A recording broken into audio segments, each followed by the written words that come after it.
Enjoy a Mets game at Citi Field. Your Coca-Cola value pack includes a Mets game ticket, a Nathan's Famous hot dog, and a Coca-Cola soft drink. Purchase your Coca-Cola value pack starting at just $15 today at Mets.com/value pack. Play your favorite games at Resorts World Catskills to enter the Imagine a Million giveaway. Win luxury prizes all summer with one player taking home $1 million guaranteed. Get to Citi Field Saturday, August 25th. The Mets take on the Washington Nationals at 4:05 p.m. The first 25,000 fans in attendance will receive a Jay Bruce bobblehead, courtesy of Toyota. Purchase tickets at Mets.com/tickets. It's time for Built for Baseball, brought to you by T-Mobile. Nobody built better than Ronald Acuna Jr. right now. He became the youngest player in Major League history. Did a home run in 5 straight games yesterday. 20 years old, 239 days. He has 8 home runs in his last 8 games, and in each of the last 3, he's hit a leadoff homer. No National League player has ever done that. It's a beautiful night for baseball in Baltimore. We'll have the Mets and Orioles in their series finale coming up.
Street from the home runs that have landed beyond the right field fence here at Camden Yards.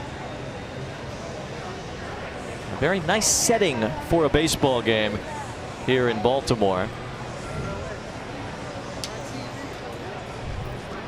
We bring you tonight's Geico Mets starting lineup. We mentioned Brandon Nimmo in the leadoff spot, playing in right field. Todd Frazier gets the DH duty today.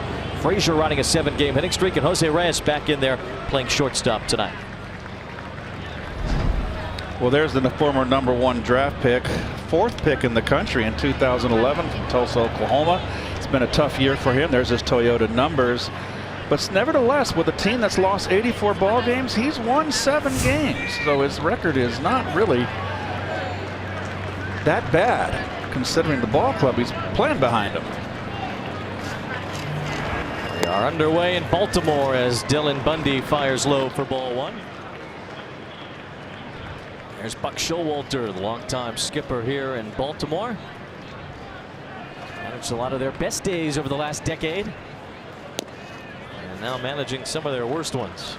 Well, you see Bundy right now, excuse me, off the get-go throwing 89, 90. They say he's been real short on his fastball.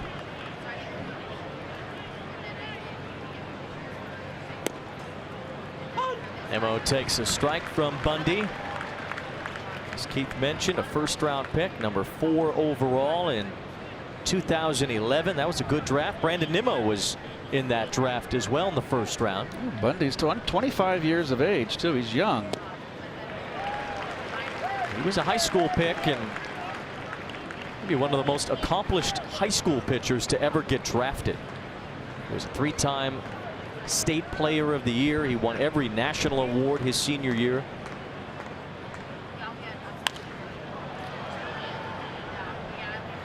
We look back to 2011, Anthony Rendon, Javier Baez, Lindor, Springer. Oh boy. The late Jose Fernandez. Trevor Story, I mean, that's a tremendous year. And Garrett Cole number 1, Bauer number 3.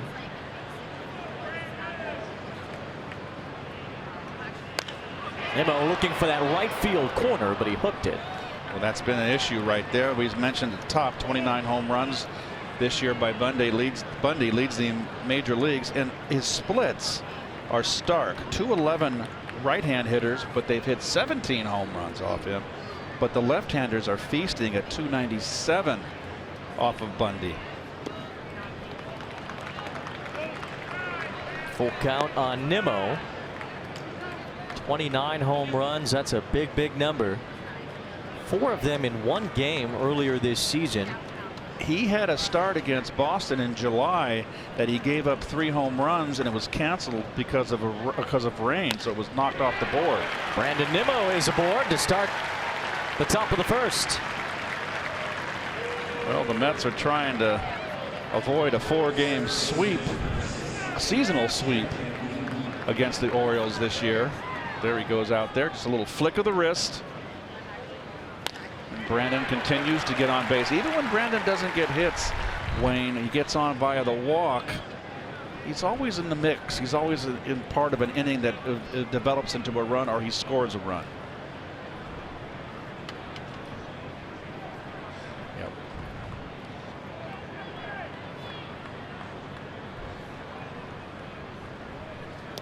Check on Nimmo at first with Jeff McNeil at the plate. Well, Brandon's look how wide, and he kind of squats down. No stride. And I think you lose a little bit of your hip rotation when you're that spread out. I would like to see him bring his feet a little closer together. What will that accomplish for him, Keith? More hip rotation, but the problem is it's what he's done his whole life. Is he going to feel comfortable doing that? That would be something for him if he wanted to do that, make that adjustment. That's something he would do in the off season.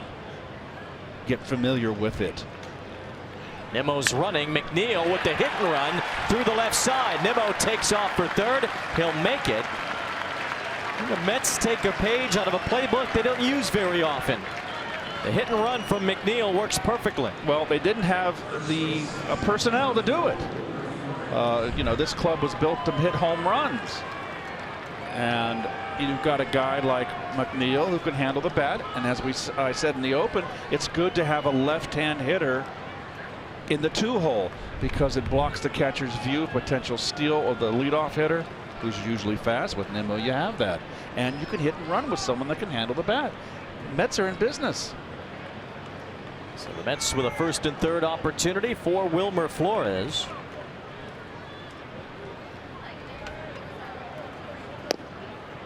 Flores has heated up again this month a bit, batting .291 so far in August. It's been kind of a quiet .291 though. It hasn't been like Wilmer's been raging hot.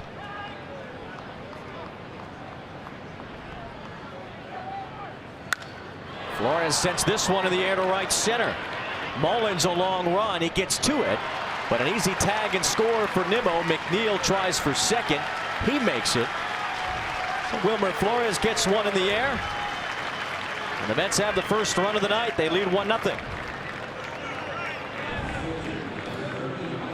Well, good base running. Here's the swing. Ball up in the strike zone. Long way to run for Mullins. And Mullins has showed now in both first and second game now this series. Good base running here. Does not have a strong arm. And McNeil takes advantage here. Realizes it's going to be caught. Gets back and tags. Makes it easily. Well done. So now Michael Conforto, the batter. Let's get their first two men on. One has already scored against Dylan Bundy. As he pops in a strike to Conforto. Bundy was on the disabled list for a couple of weeks because of a sprained ankle, and since then has had an ERA above 7.5 since returning. He's given up 9 home runs, Bundy, in his last 4 starts. This one will be out of play. And the defensive infield for the O's.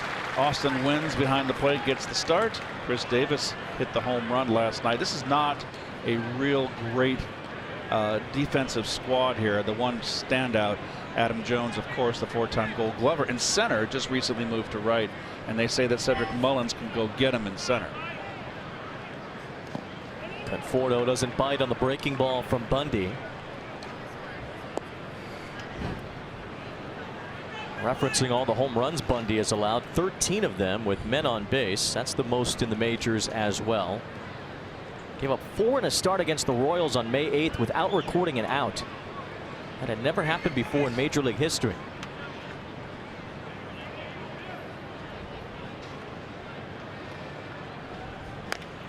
Conforto bidding for extra bases, way out in front of that.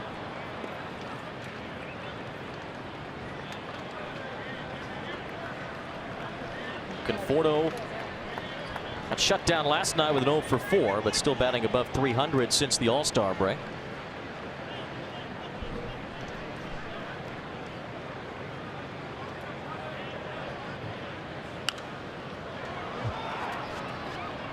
Bundy's motion here. Look at his arm action. He kind of goes stiff arm in the back, way behind his backside, and has to come all the way across. Very unusual delivery. You can see it on the center field camera, folks, on this pitch here. Watch his arm action. Really comes behind his back side.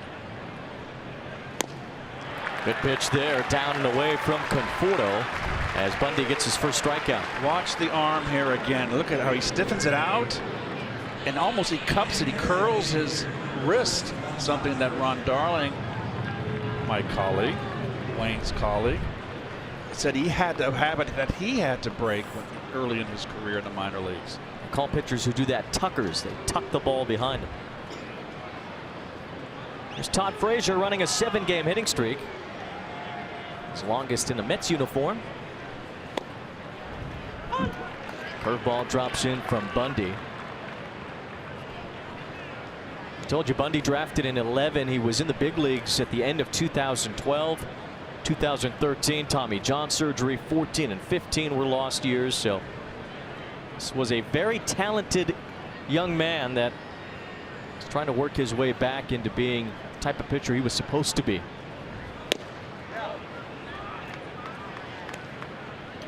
That's the trouble, high school pitchers. That's why a lot of teams don't like to draft them, because you never really know what you're going to get from a guy who pitched as much as Bundy did, as young as he did, and threw as hard as he did.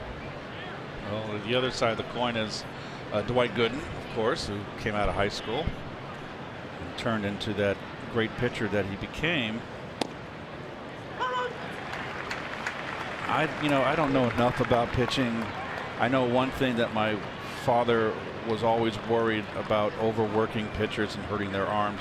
In the Little League, when he coached Little League, he was very cautious with the kids. They only had one starter. We played 2 games a week. He only started 1 game a week. Todd Frazier throws his bat at it. That might drop in. It does. A base hit for Frazier on a bloop shot over Davis's head. Scores McNeil. And the Mets grab 2 in the first. Frazier has an 8-game hitting streak. Well, you'll take them any way you can get them. And this is, can't put it any better, obviously. Completely fooled on the pitch.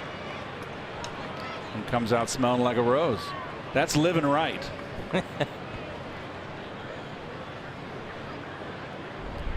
Sometimes you just got to hit them where they ain't. That's true. Better to be lucky than good. There's a whole bunch of old sayings for that. Runner going, and the catcher wins, drops the ball. Frazier gets a stolen base. He's 7 for 8 in stolen base tries this year. You can sneak him, and that's what he does. He's a very heady player, Todd Frazier.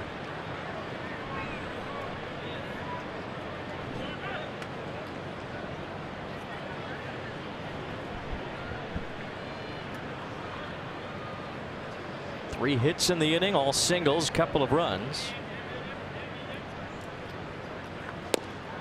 Austin Jackson trying to keep it going, looks at a strike.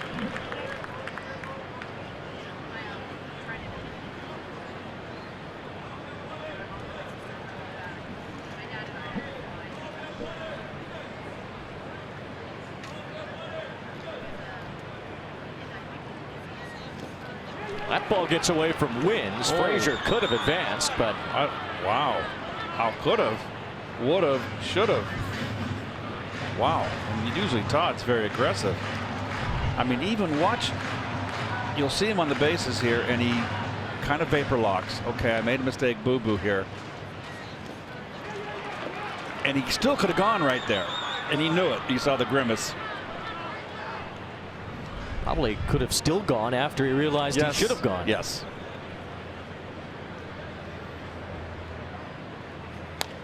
Jackson, a late swing, fooled by that breaking ball, but he stays alive. I mean, this wild pitch is, this is a no doubter right here. I mean, that's an advance if you advance.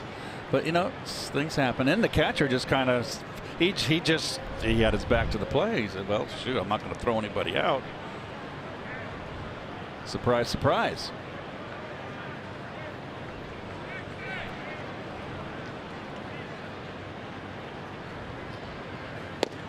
A long first inning for Dylan Bundy. 27 pitches already. Nothing quite like the 181 he threw in a high school doubleheader at one point. That should never happen. Never happen. Said it was his idea. He thought pitching that long would make him stronger in the long run. Didn't quite work out that way for Dylan Bundy.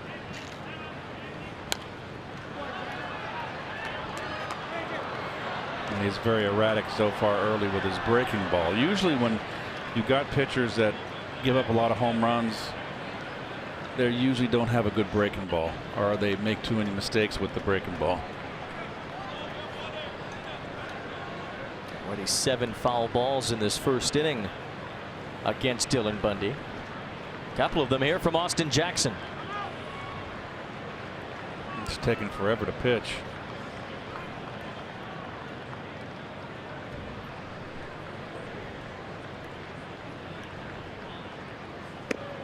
Gets the fastball by Jackson to end the inning.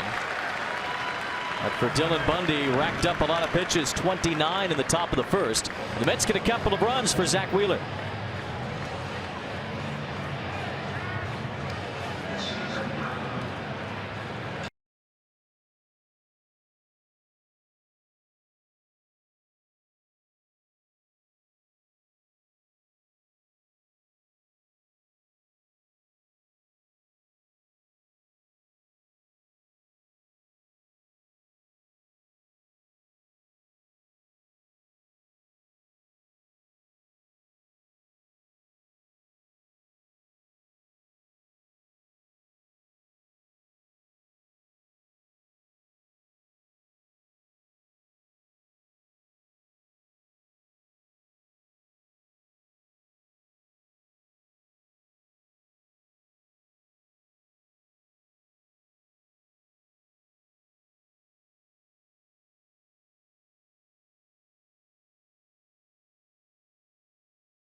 as Adam Jones bats in the 3-hole once again. Hit a home run last night. So did Chris Davis. So did Tim Beckham. 3 Baltimore homers against the Mets yesterday. Well, there's Big Zach. Boy, he has become a powerhouse here in the National League. His Land Rover numbers, he has really turned it on. That ERA sinking, getting below 4. Oh, that's a right from the get-go. We have a cross-up with nobody on base, 1 sign.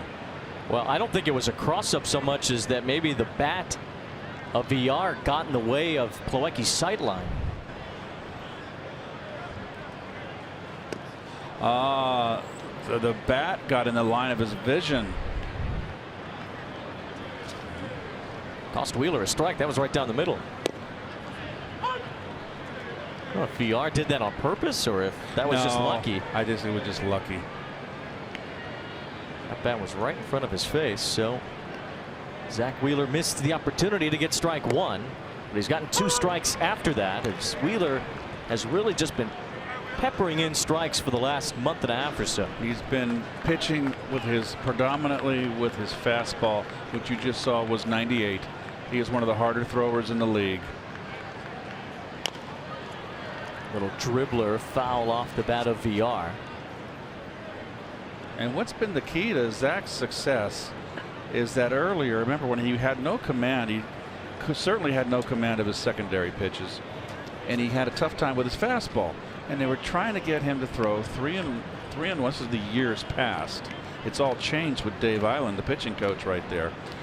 He's got him to throw his fastball, get his rhythm, and then everything else falls into place. And that's been the key to Zach's success. He's throwing that fastball really harder than he ever has, especially since coming back from Tommy John surgery. And he's gained velocity as the season has gone on. Yep.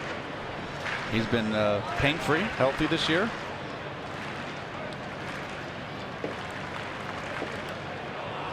Bounced that pitch, but I think you look back to 2017 for Zach as a positive, just to come back, pitch a little bit, get his 80 innings, and go into 2018 with at least some confidence that he was able to get back and be pain-free, as you said.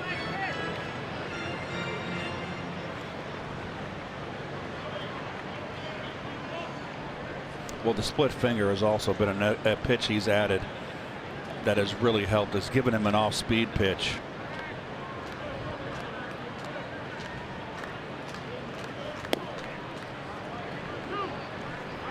On to a full count here on VR. Mentioned the walks for Wheeler. They've gone down so drastically from where he used to be. Bouncing ball finds a hole off the bat of VR.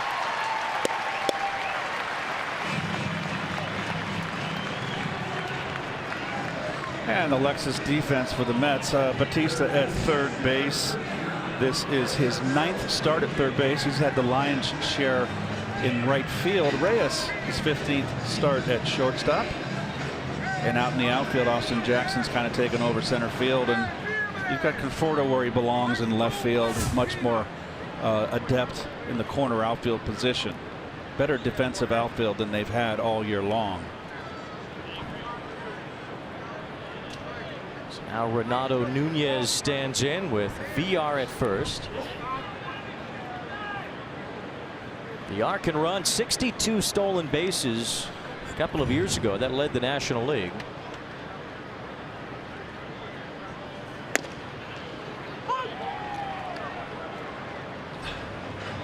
Since that big season, really that 1 year when he had 62, still carrying him to the top 5 in all the baseballs since then. Starling Marte on that list, not a guy you'd think about as a base stealer necessarily. I have kind of a thought about the lack of stolen bases in today's game, and I just wonder, you know, if agents are saying, you know, don't get more chance of injury, you wear yourself down, you know, don't have to steal 70 bases a year. High fly ball off the bat of Nunez. Plenty of room in straightaway center here. Austin Jackson makes the catch. VR will tag and advance to second.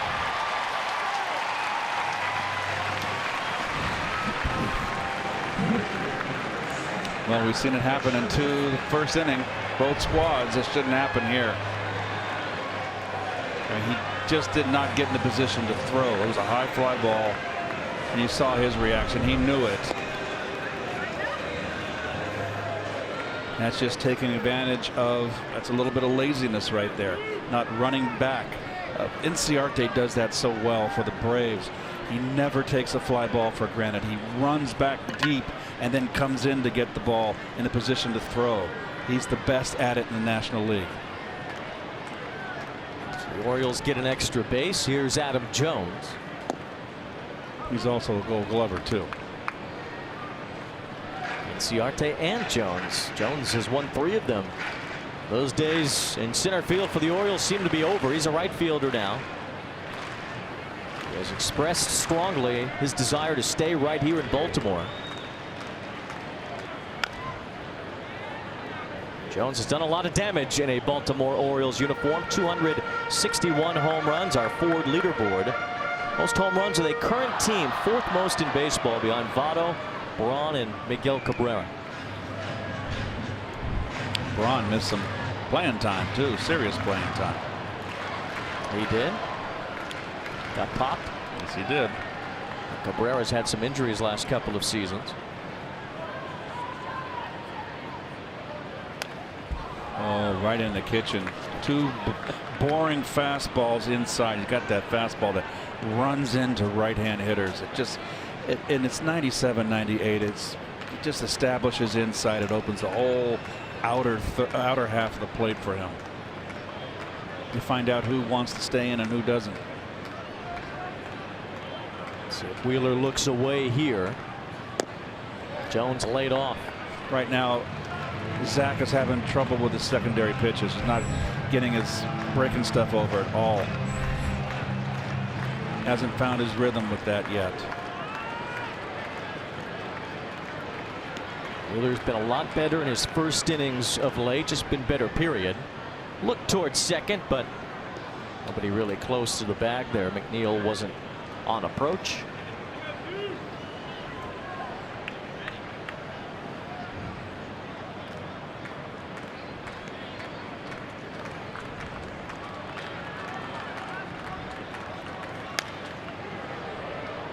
Take a look at what Zach Wheeler has done for the last few months. 5-0 in his last 5 starts, but a 2.88 ERA over his last 13 outings. So there are that tremendous pitching. There's 6 no decisions mixed in there. The club not scoring runs for not only DeGrom but for Wheeler as well. Hit hard by Jones in the gap in left center. VR scores. Jones thinking about 2, but Jackson gets it in. RBI single for Adam Jones. And Baltimore on the board in the first as well.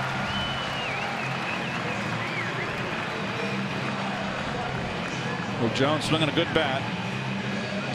And the fact that Zach hasn't been able to zero in on his breaking stuff kind of puts him in a position here to go to the fastball. And I don't care how hard you throw. Big league hitters can hit the fastball. Most of them, the good ones.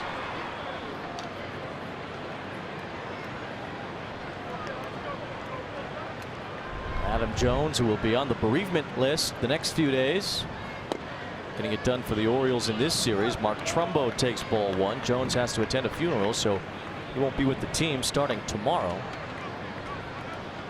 Well, Trumbo battling a sore knee. He's trying to grit it out.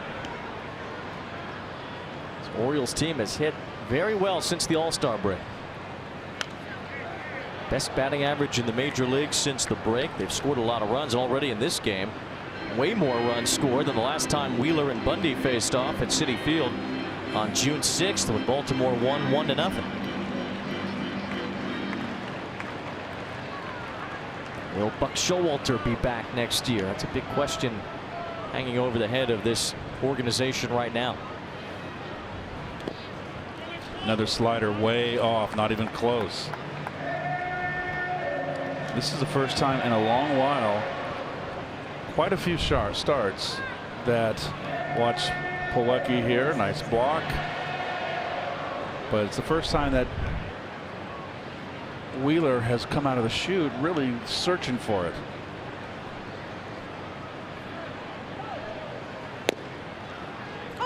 Found the outside part of the plate to Trumbo. Wheeler has been so consistent, a total of 4 earned runs allowed in his 4 starts since the break. Had that 23-inning scoreless streak broken in his last start against the Marlins with a 2-out homer in the 7th.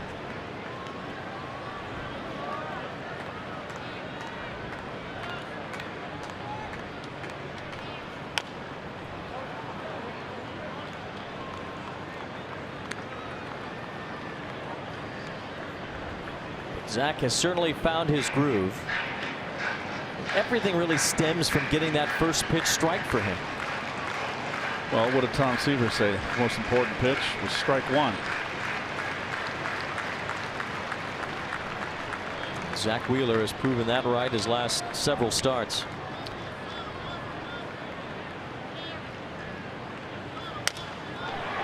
Trumbo slaps one to Brandon Nimmo. 2 down as Jones gets back to first. Nothing good for the Orioles except their batting average since the All-Star break. All the players they traded, they got roughly 15 minor league players plus some international bonus pool money back for those 6 that were traded away. I would say it's a team in transition. Does that transition include Buck? Does that include Dan Duquette, the GM? Yep. The Angelos family will have to decide that soon. Good fastball. That's what I like. Before, when Zach didn't have it, they would still want him to throw the breaking ball behind the count. Now he hasn't found his breaking ball. I'm going to throw my fastball, get ahead, and hopefully find my rhythm. His fastball's his bread and butter.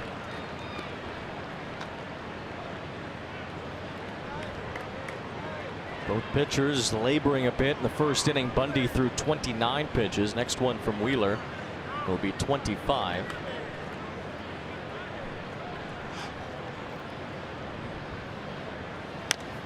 And he's just jamming people to death. Right-hand hitters. That thing is just boring in right on their fists. Only one that got the barrel out was Adam Jones. Wheeler has not been giving up much hard contact, especially since the All-Star break. 4th lowest hard hit rate in the major leagues behind DeGrom, Syndergaard, and Mike Minor. There's the slider way off the plate again. He just can't find it right now. You can see the expression on his face. You know what's going through his mind. Where is that release point?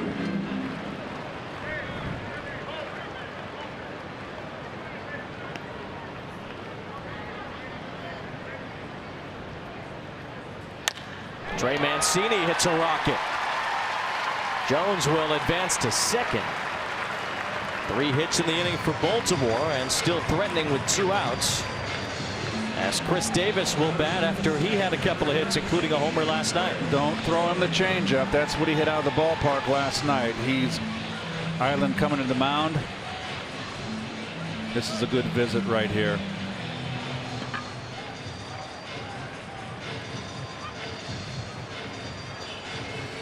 It's a good pitch right here. Low and away this fastball. Good hitting by Mancini. This is a good location. He's just right on it. Maybe it came back over the plate a little bit. Bautista went in pretty late to talk to Wheeler. He's lucky he didn't get charged for a second mound visit there. You only get 6, Keith. Can't be running out there like that. You know what? It's just all these new rules. I don't. You know, players sometimes in the heat of the moment, you forget. I would forget those rules. I mean, it would take a while for it to sink in. You went to the mound a lot as a first baseman. Would you have had? Would that have been difficult for you to deal with mound visit rules? I would have had to curtail it. Absolutely, no doubt. Chris Davis homered off of Bobby Wall last night, Keith. On a changeup, Wall throwing hard. You got a slider speed bat, Davis. Why would you want to throw him an off-speed or secondary pitch? Just got to pound him hard. He's got a long swing. There it is right there. Yeah, you can't catch up to that. Bobby Wall. This one's right by him. I mean, the train left the station. A rough homecoming for Bobby Wall last night from Springfield, Virginia. A lot of family here to watch Chris Davis hit a home run off him. A 30-pitch first inning for Wheeler as he's behind Davis, who strikes out a lot, right, Keith? Oh, a little bit, but does not lead the American League. He's fourth. Yohan Moncada, the young White Sox second baseman, has struck out 168 times this year. And the big home run hitter, left-hand hitter in Texas. Joey Gallo. Yeah, he's third or second. Either way you slice it, it's a lot of strikeouts. Over the last 7 years, including this year, Davis has struck out more than anyone in history during a 7-year span. 1,311. He beat Adam Dunn's record. Adam Dunn says you can have it.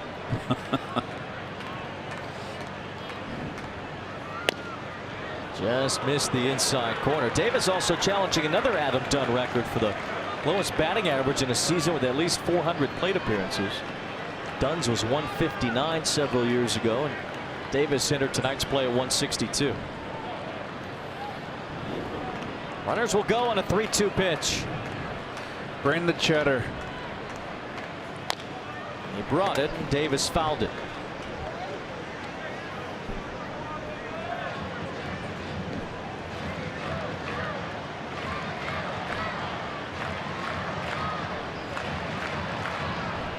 Jeff McNeil is Deadpool hitter. Right field. Yeah, well, Davis doesn't run well, and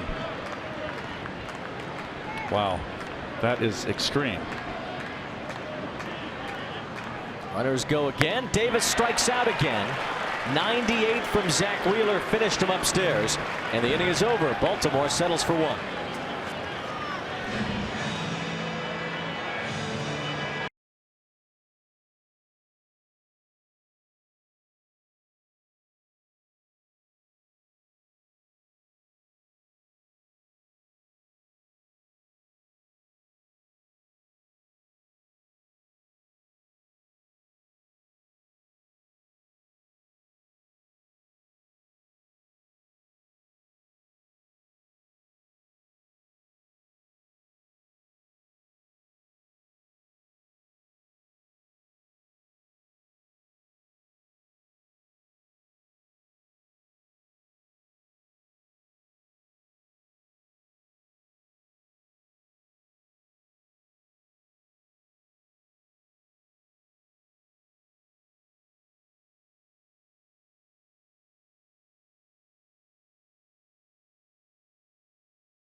As Jose Bautista leads off to a chorus of boos. They still don't like him here. And this inning kicks off with the 64th pitch of the game. Both pitchers really laboring. That was a 33-minute, 63-pitch first inning.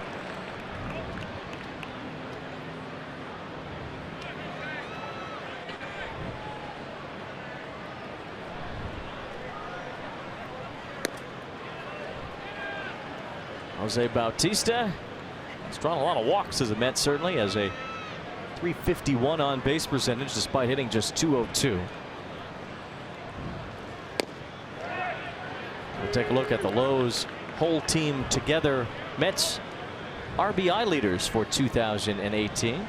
Now, in all fairness, Asdrubal Cabrera's gone. That's true. But easy out for Jones to retire Bautista. Not a whole lot of production. No Cabrera, that's noted on there. 58 RBIs while he was a Met. Conforto, the team leader, 42. No Yes. Cespedes, no Jay Bruce. Right.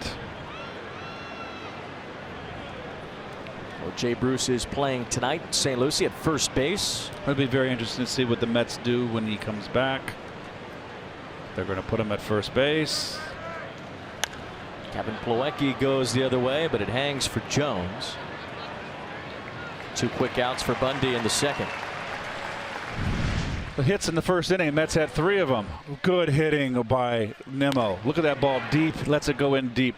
This was the hit and run. You know, you don't want to have your fanny flying out in a hit and run. This one is complete luck. Full, and you'll take it. One of those going, thank you, Lord. I'll take that, and it had a RBI in it too. A ribeye steak. That is a sweet. Jose Reyes hits a foul pop. Potential play for Nunez, and he makes it near the screen to end the inning. So Dylan Bundy, after a very long first inning, has a very quick second.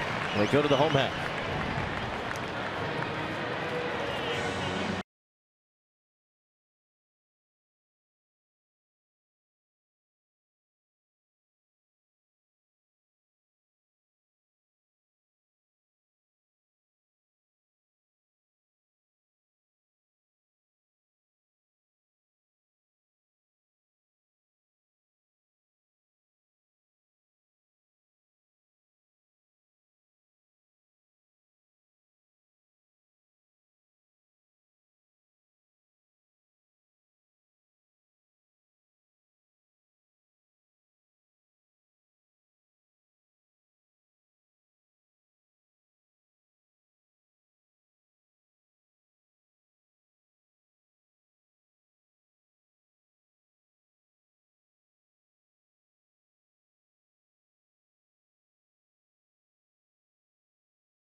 Area not too far from Camden Yards, where the Mets and Orioles play tonight. Tim Beckham leads off the bottom of the second against Zach Wheeler. Dylan Bundy, 29 pitches in the top of the first, 7 in the second. Zach Wheeler had a 34 pitch first inning. We'll see if he can rebound as well. We'll keep an eye on his breaking ball if he can find it. Little tapper. Reyes to his left, spins, throws. Flores picks it, but not in time. Well, nice play up the middle by Jose. And does the spinorama, as Gary would say. But his momentum going away from first base. Go get it, Wilmer. get that arm out there and go get that ball. He beat it. Well, they're going to challenge this? That seems to be the case. What did you think, Wayne? Thought it was safe at first glance, but we'll take another look here. Let's see. Slow it down a bit. A long bounce. Is that ball in the glove? Oh, he's out. Yeah, he actually is. That is a good view right there. And it's not when the squeeze happens. It's when the ball goes into the mitt. Doesn't have to have squeezed it yet. And when the ball went into the mitt, I think he seems confident after looking at the replay too that Beckham will be out at first. So Jose Reyes with a terrific play up the middle. I'll say. Wilmer Flores got the ball in time, it looks like. Okay, guys. This just really just kind of disrupts the tempo of the game. And he's out. Jose Reyes got a pretty fast base runner at first. That's a heck of a play. Jose.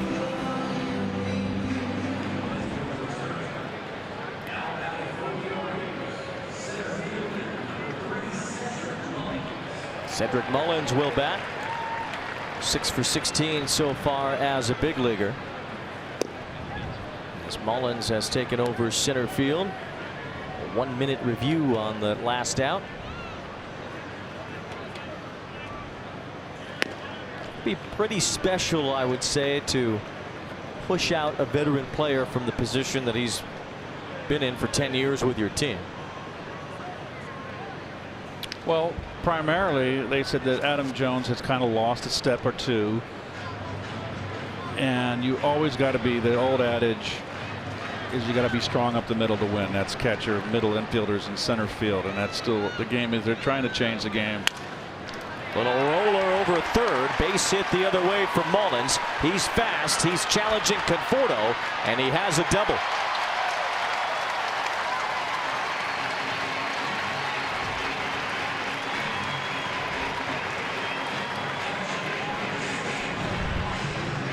Nothing you can do about this. That's just pretty good hitting the ball where it's pitched. So with a little bit of a, he's not a power hitter, what we've seen from Mullins so far. Kind of a little guy that'll spray the ball around. I wouldn't be inclined to give him too much playing for pull. I would play him pretty much straight up. If he's got the ability to do that, I'd be a little careful about giving him that left field line, too much of it anyway. Austin wins the batter. Mullins, a guy in the minor leagues who certainly has shown a lot of extra base power. Now as a big leaguer, Mullins has 4 doubles out of his 7 hits. Austin wins 9 for his last 22 at the plate. That's just foul past third. Wins made his major league debut against the Mets on June 5th.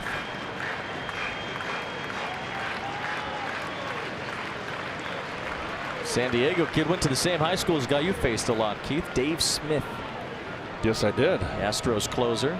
Dave Smith was a premier closer and could not get any of the Mets out in the 80s. We gave him nothing but fits, and that was very helpful for us in that playoff in '86. Of course, because we came from behind in all those games that we won, the 4 games, except game 2. He was not a hard thrower by any stretch. He had a split finger.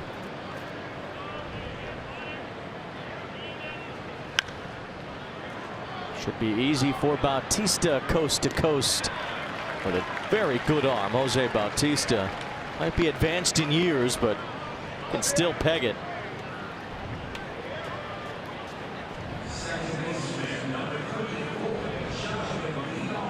Now Jonathan Villar will be the batter. Villar led off yesterday's game with a base hit and today's. Yesterday got thrown out at second trying to stretch it into a double. Tonight he scored on Adam Jones' base hit in the first.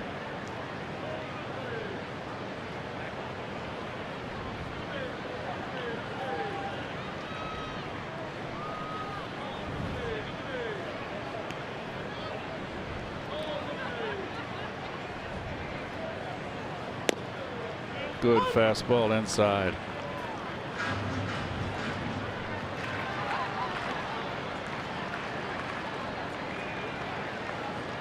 CBR's got that extra protection along his face, that C flap. He never even had a flap at all. Still have an issue with that breaking ball, isn't he, Wayne? Can't find it. Sometimes Snyder's been non-existent tonight. Sometimes you miss, you just miss. You're around the plate, but he's missing badly. So he's not close to finding it yet. He's going to hopefully, some point in the game, you find it. And if he does, it's usually lights out. Tap foul from VR. Spectrum high-speed pitch coming in from Zach Wheeler tonight. Racked it up to 98. Dylan Bundy used to throw 98, at least close to it.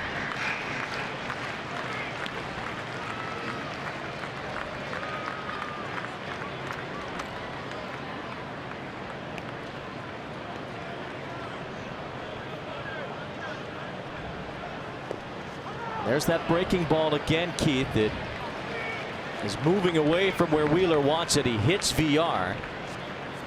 And now the Orioles have a couple of men on for Renato Nunez. Isn't it a funny game? He's been cruising all along. You know, how many times do we say over the course of our lives as baseball fans, growing up, and as me as a player participating and playing, that someone's got a run of 6, 7, 8 starts, and you go out there and you say, gosh, he's due for a bad one, you know. I hope it's not today, especially in a stretch run.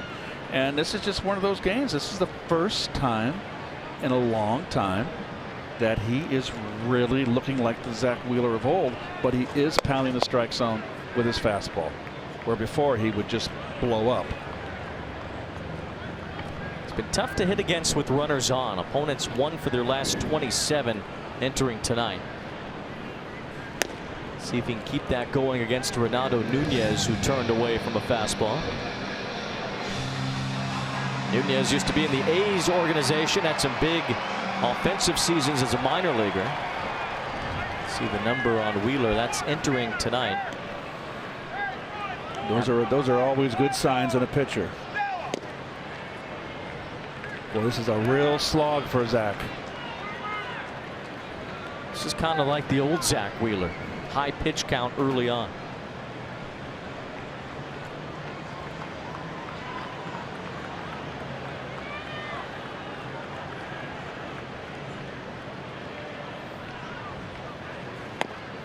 Gets that one over to make it 2-1. He has thrown a lot more innings already this year than last year. Talk about an innings jump from one season to the next. 86 innings last year. He's about to get to 136 this year. So that's plus 50 from a year ago. Mets will monitor that, but like you said earlier, no real hard cap on his innings for this year. But you have to wonder as he gets deeper into the season, Keith, when that fatigue might bite him. I don't get it. I mean, they're all in their 20s. I mean, it's not their fault. All these pitch counts have, I think, hindered their endurance. Now here's a good pitch to hit. Nunez had 2-0. You got a pitcher that's having a hard time finding the plate. You got men on base. 2-0. You're looking for a fastball. Nunez took it. Now it's 3-1. My gosh, you're sitting for a heater right here. You're going to drive in a run. And Nunez late on that fastball. In 3-ball counts this year, Wheeler has held opponents to a 163 batting average, so he has not been hurt very much in these type of situations. Adam Jones on deck. Nunez can keep the second inning going. Runners will be in motion. They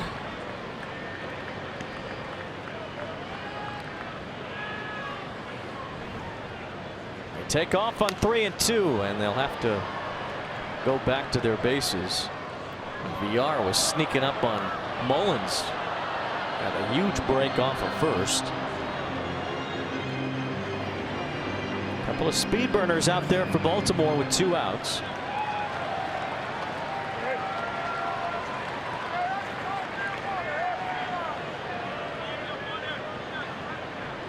Renato Nunez hitting around 350 this month. From Valencia, Venezuela, same hometown as Wilmer Flores. Another chopper foul.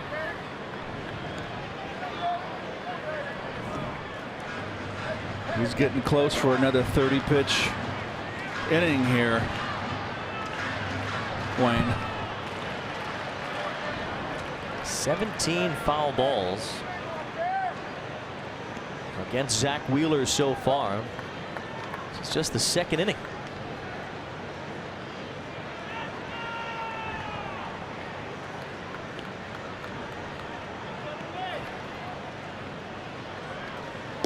Swing and a miss. That was the best breaking ball we've seen from Wheeler. Nunez chased it and Zach wiggles out of the 2nd. No runs for the Orioles. Mets still up by 1.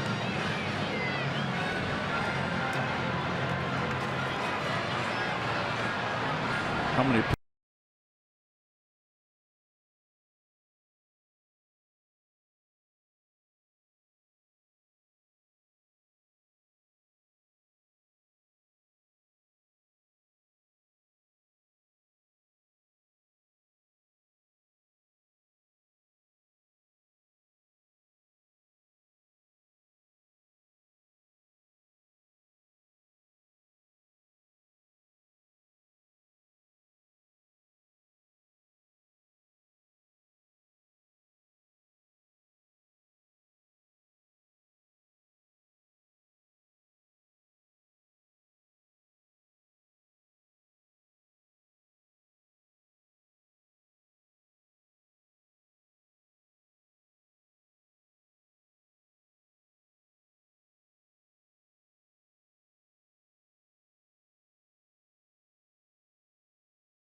Top of the order for the Mets, still leading in this 3rd inning as Dylan Bundy starts off Nimmo with a curveball for a strike. That's the best curveball that Bundy's thrown.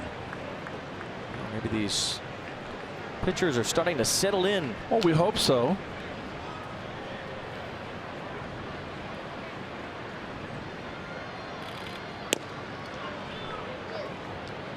Couldn't get the call there.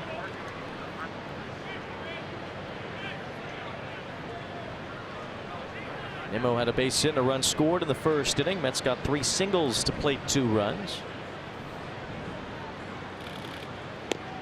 Another good curve.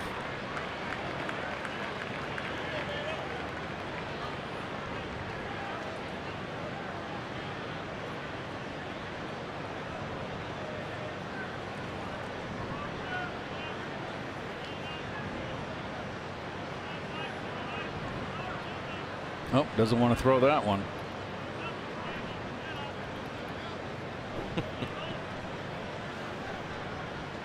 Well, you give up 29 home runs, you got to be sure about pitching in this ballpark too. Don't want number 30 to come. And he's liking his curveball now. He's kind of found that little back door. Remember, left-handers have had their way with Bundy this year. 297 coming into the game, 12 home runs of his 29 given up.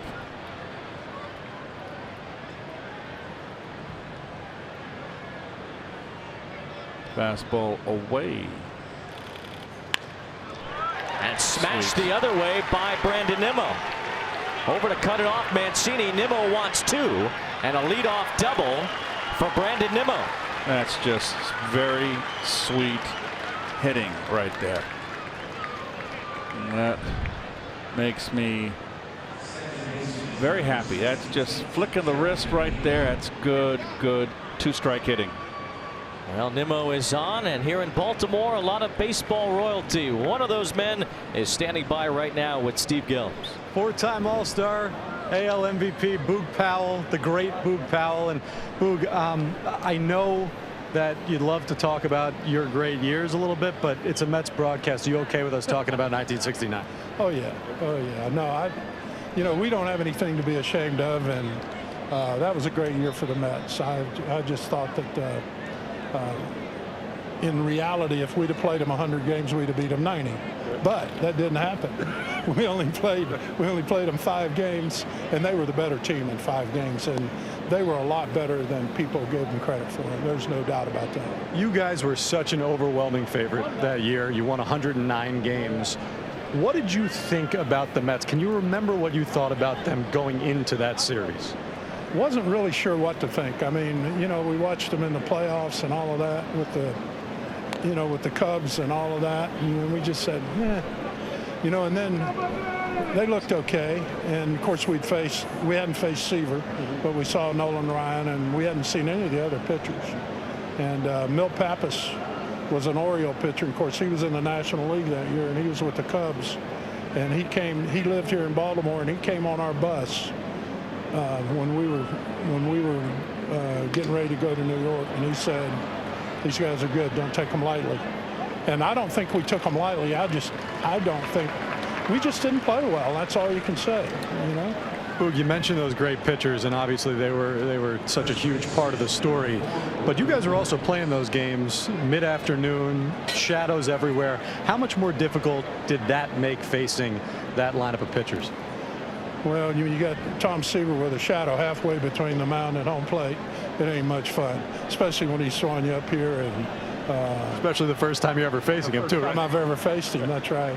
And I think I struck out 2 times. I did get a base hit. He threw me a curveball, and I hit a curveball. Got a base hit on a curveball, and I had some swings.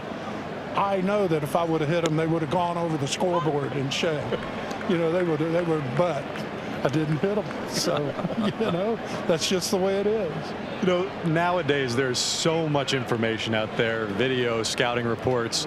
What were the scouting reports like for guys like Seaver back in 1969 when you didn't have all of that? Well, the scouting report is he throws hard, he's got a pretty good curveball, and if you can lay off his high fastball, you'll be in good shape. The big surprise, well, we knew about Kuzman too, but Gary Gentry threw a lot harder than we thought. I mean, he really surprised me. I mean, I don't know how hard he was throwing, but he was really sneaky, and he was tough to face. And we just, a couple of breaks could have gone our way. It might have been different if Swoboda doesn't dive and catch that ball in right field, and A.G. pulls one out of somewhere back out here in center field off Elrod, and it might have been different one game, but who knows? That's all we needed is one game, but I'm not doing anything to take away credit from the Mets. They were one heck of a team. And you guys came back the next year and won the World Series. So how long did it take to get over that loss, and did you use that as motivation going into the next season? Yeah, and it was, it's like when we were leaving, some of the Mets fans were screaming and hollering at us and carrying on, yeah, Bobby, and all this. I said, well, we'll see who's there next year. And anyway, I think that we all had something in our craw that said, nobody's going to beat us this year. We never talked about it, and we never said anything to each other about it, but we knew, and nobody was going to beat us that year. Flores reaches first and third, 1 out. Best Earl Weaver story. Wow. Oh, well, I saw Earl. I played with Earl in minor leagues. I played with him in Appleton, Wisconsin in 1960. And he gathered all of the bases up and put them on the mound. all 3 bases, picked them up, went and threw them on the mound, and tried to cover them up. He says, "You guys can't see him anyway." You know? Would he have been the same guy now with all the replay and honestly the lack of managers' ability to go out there and argue with the umpires? I think so. I think he'd have been run a lot. I mean, that's just the way he was. That was the nature, you know, of what he did, whether he was doing it to try to get us fired up. And he used to tell me, he said, "The reason I'm going out here is I'm going to get you some pitches. I'm going to holler at the umpires, and the umpires are going to call some balls that are close, and they're going to call them balls, and they might be strikes." I said, "It's more like the other way around, Earl." I said, "Stay in the dugout." You know? Then we didn't need you. We didn't need help. All you had to do, you could write that lineup out frontwards, backwards, sideways, any way you wanted, and we were going to win. Boog, we think about 1969 in New York such a unique way. The Jets beat the Baltimore Colts, huge upset, right? And the Bullets. And then, the Bullets too. The Knicks beat the Bullets. Right. And then the Mets upset you guys. Yeah. What was it like in this city that year from the opposite point of view? Well, I'll tell you, the response that we got when we came back from New York, that after we lost the last game, there was probably, I don't know, 10,000 people at the airport standing behind a fence. And as we got off the airplane, each one of us walked by that fence, and we touched all the hands that we could touch through the fence. And we were all crying like a bunch of little babies. I mean, and they were crying and we were crying, and, you know, we were saying, you know, well, wait till next year and all that kind of stuff. But I never heard anything negative here. People just said, "Okay, we were good, and we'll get them next year." Boog Powell, absolutely terrific. Thank you so much. Very nice talking to you. All right, great talking to you too. And guys, if you're ever in Baltimore, I mean, I know you two are right now. Boog's Barbecue right behind us. I might go get myself some of that right now. Wayne, Keith, back to you. Well, don't hog it, Steve. You know, we can use some of that in the booth. Terrific interview. Terrific interview. And I was hoping that Gary Gentry would be mentioned, because Davey Johnson, I remember when he was managing us, he said the exact same thing that Boog said. And that was, heck, we heard about Nolan Ryan, we heard about Seaver and Kuzma, and how hard they threw. He goes, and here comes this little guy, Gary Gentry, and he goes, looked like he threw harder than all of them. The great Boog Powell was a 4-time All-Star. He won 2 World Series, just not 1969, as the Orioles legend met with us during this.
Used up a lot of bullets for the first 2 innings.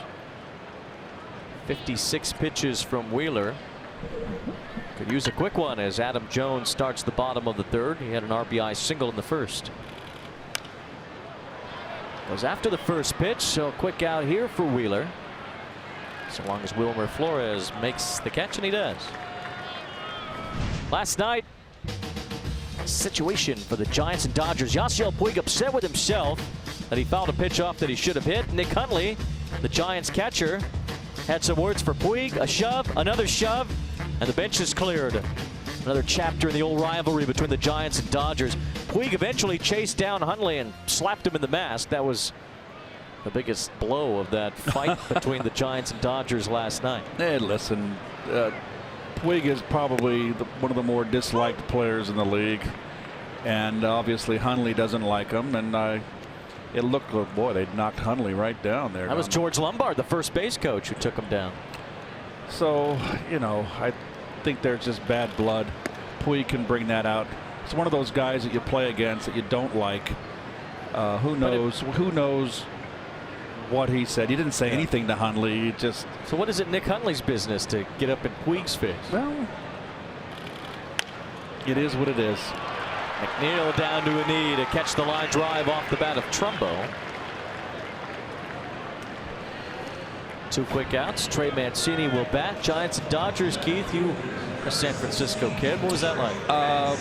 Well, we watched on TV, and it was always the Giants battling it out then. The Giants were always called the bridesmaids to the Dodgers when I was a kid growing up. That's not nice. In the 60s. That's true. Probably wouldn't call them that today. But anyway, you know, when you're playing in a rivalry like that, usually there's a little tension in the air. And I just think Hundley went after Puig. I mean, Puig just did nothing, but he fouled back a pitch, and he was frustrated and did something with his bat, like, you know, and then it just offended Hundley. I think Hundley was looking for something, and it doesn't bother me one way or the other. I've heard players say in that rivalry that not only are they obviously local geographical rivals, but they play each other at every level in the minor leagues too.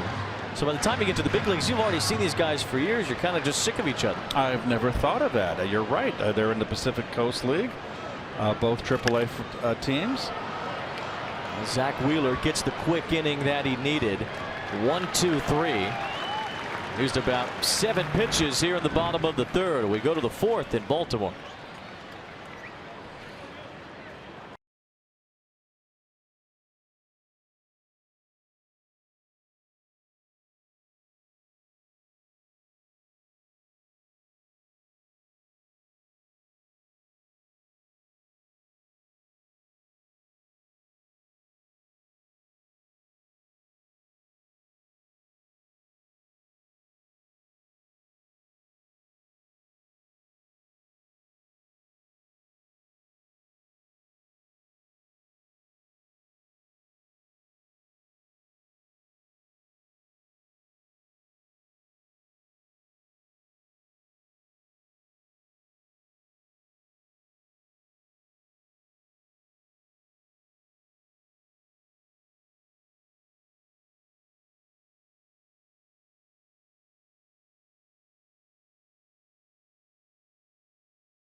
Got a rough night for the 2 starters in terms of their pitch counts, but limited the damage for the most part through 3 innings.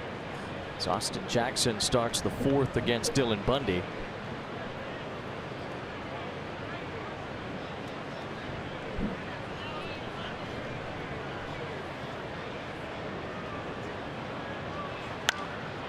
Jackson skies one the other way. Long run for Jones as he can't reach it, and Austin Jackson's off to the races. Thinking about 3. Austin Jackson starts the 4th with a triple.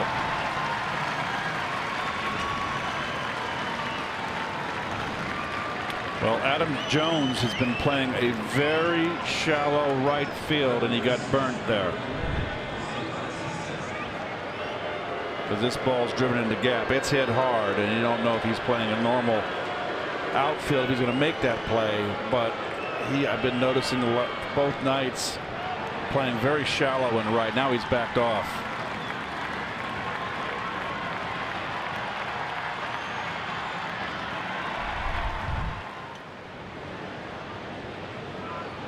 RBI chance for Jose Bautista as he takes ball 1. Jackson likes to go the opposite field. Hands back. Nothing wrong with that swing. I mean, there's not a lot of wasted motion on his take back. That's what you look for, and bat speed. Bautista looking for an RBI. He'll get one. Jackson will come home as Jose Bautista floats a base hit to right center. The Mets add to their lead here in the 4th. They're up 3-1.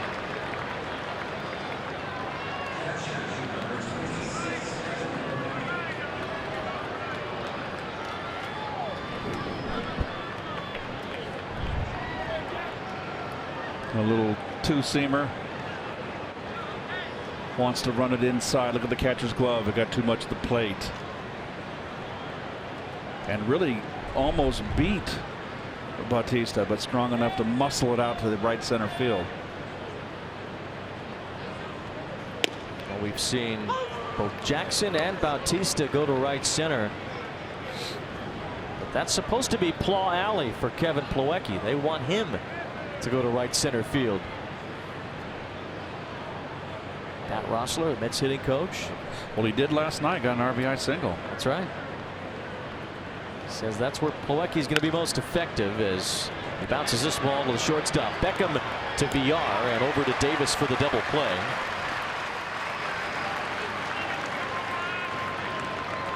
We take you on a driver on the majors, brought to you by Audi as the Cubs won today.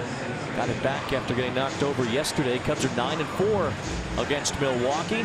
3-game lead in the NL Central once again. The Cubs sport the best record in the National League at the moment. See if the Brewers can chase down the Cubs, or maybe the Cardinals. St. Louis has won 7 straight. They are right there as far as the division and the wild card. Yeah, they seem to have responded to the new manager.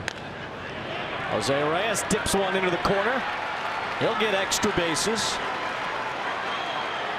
Another trip. Might be. That ball stayed in the right field corner for quite a while, and Jose Reyes goes all the way to 3rd.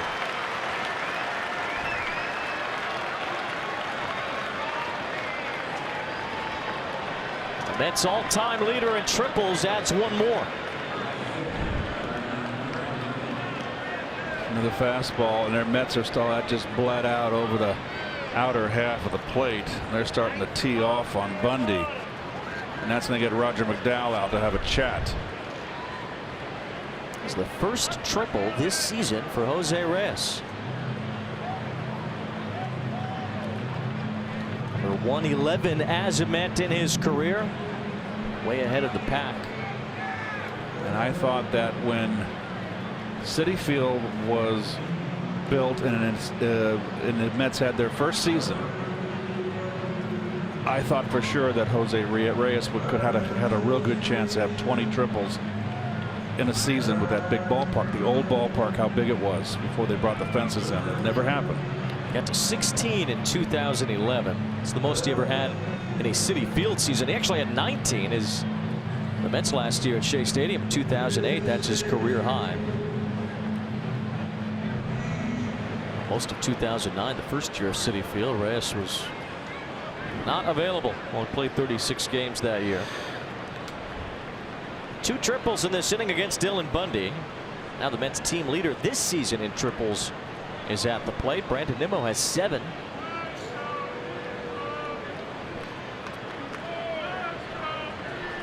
Seen Nimmo go to left field so far in his 2 at-bats tonight with a single and a double. And no alteration on the defense on the infield.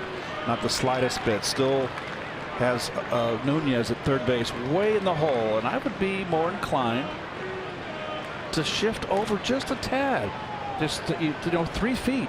Cover that line a little more. Bring your shortstop with you to cover the hole. But they are wed to their spreadsheets. And so he's a guy that's pitched Nimmo away. The first 2 times Nimmo has shown really good hitting by getting those 2 hits. You see that Bundy trying to throw in, can't throw in. He missed twice.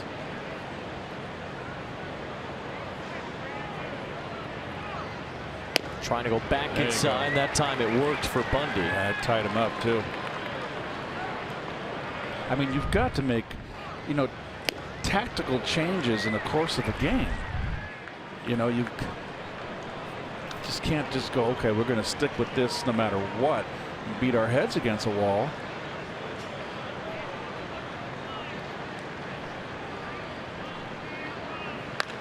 Nimmo turns on one and gets a base hit down the line. It scores Reyes. And now Brandon Nimmo into second. He's 3 for 3. He has 2 doubles, now a run batted in.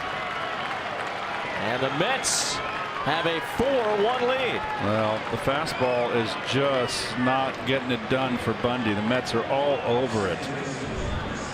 This is just nice hitting by Brandon. There's the level swing I want to see out of him.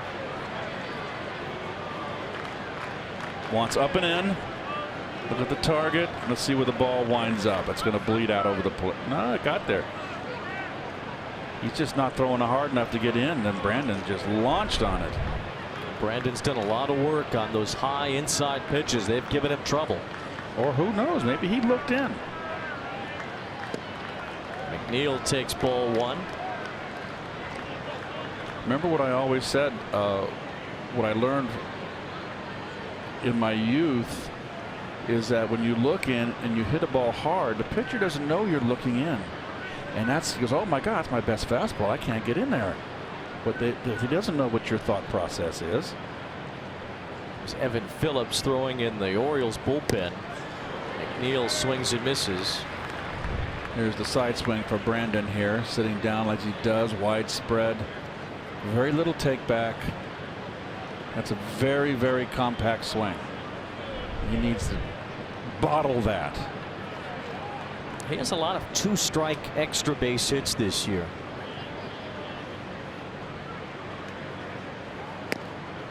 Is it hard to find that power with 2 strikes when you're in that 2-strike approach?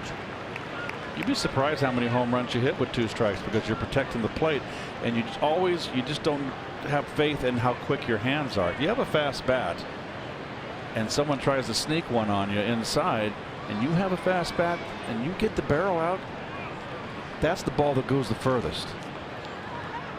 All 3 of Nimmo's hits tonight with 2 strikes. McNeil has got the longest current streak in the major leagues of not striking out, but he flies out here with 2 strikes, and the inning is over. Mets get 3 extra base hits in the inning and 2 runs. They're up 3.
Mets fans watch former Little League World Series stars Todd Frazier and Michael Conforto as this ball is belted into the corner by Chris Davis. One-hopping the fence. He'll get a long single out of it. Yeah, no desire to get a double there. Absolutely no desire. I mean, just, you got to put a little effort into that, don't you? Take a little hard turn at least. There's the swing right down the pipe, down. He gets the barrel out. But this ball caroms up high, and he just had no thought. Look, he's already dropped it down and downshifted. Not good. Well, 310-foot single for Davis. Tim Beckham is the batter as he swings and misses. Beckham was thrown out by Jose Reyes on a very nice play up the middle in the second. Replay review busted him at first.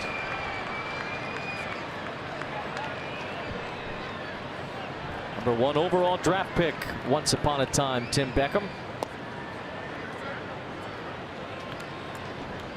And Mets fans watch former Little League World Series stars Todd Frazier and Michael Conforto and the rest of your New York Mets battle the Phillies in the MLB Little League Classic presented by Geico.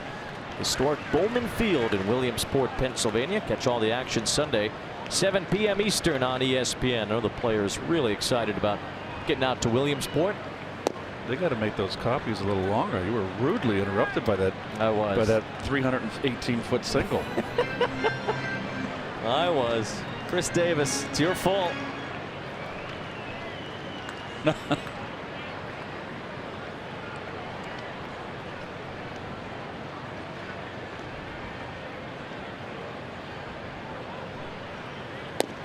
tried to get Chris Davis on my radio pregame show today, but he declined. So you graciously accepted to be my guest. Oh, I was second. I was your second choice. You're lucky I didn't know that. I would have blown you off. I didn't say that. You're always my first choice, but I know you're busy. Boy, you just contradicted yourself. You get to the ballpark around a time where I'm needing to have that be done. That's really the problem. Well, this game is just kind of eking along here. Both pitchers really in deep counts.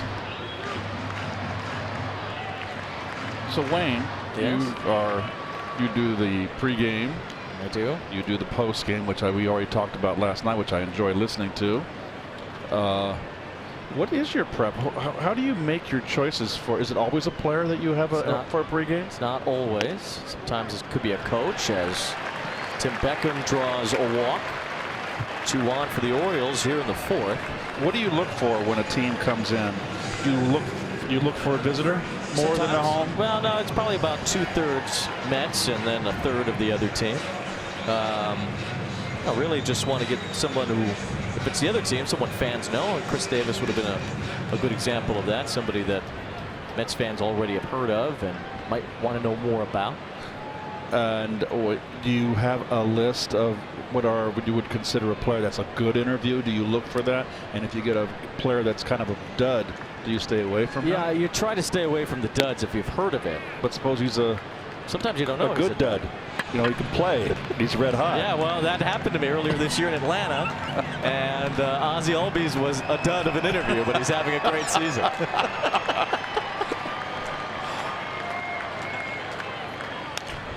This one fouled right underneath our booth. So this has got to be a good little change for you, right? I mean, this is nice break, get away from the norm. I enjoy my time over here. Well, you're always in the room next at home. You're always in the room right next to where Howie and Josh are doing the game. Yep. Unless I'm filling it over there. Well, that's way up. Malecki's going to have to wait for it to come down, and he makes the catch in foul territory to retire Mullins. A big out for Wheeler after the first 2 reached. Now Austin Wynns will bat. Ed Lynch tells a funny story with Bob Murphy. There's Howie and Josh. Oh, there and they are. Madge, Chris There's Matchkowski. Madge. I dined with Chris and you in the eats room, the press room. You had a small meal today. I had the ice cream. But Ed Lynch told a story. Bob Murph came down. He had a bad cold. And Ed had just pitched a really good game. And it was when the Mets were terrible. And I wasn't on the team. And Murph came up to him and said, you know, in a real gravelly voice and weak. And he goes, Ed, you know, you great job yesterday. Can I do it? Would you do the pregame with me? And Ed said, sure, Murph. Absolutely. And Murph goes, 3, 2, 1. Hello, everybody. Ed said he about fell off his seat. I don't know if that was funny, but I thought it was funny. Only Ed can tell those stories. I've heard maybe thousands of Bob Murphy stories since I have been a part of the broadcast crew here. And each one's better than the last one. Some of them aren't for air, Keith. I can always stumble in around 2 o'clock in the morning and or 1:30 on my way home. Ground ball should be 2. Bautista had some trouble getting it out, but they still turn it over. McNeil gets the double play on Austin Wins, started by Bautista, and Zach Wheeler gets out of it. 2 on, nobody out. The Orioles don't score.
Is this week's MLB Facebook Watch Game. Catch all the action exclusively on Facebook, 4 p.m. Eastern Time. Follow MLB Live on Facebook to access the game on your favorite device. That's Game 1 of the doubleheader tomorrow. Game 2 will be on SNY, but Game 1 is on Facebook Watch. You can only watch the game. It is exclusive on Facebook.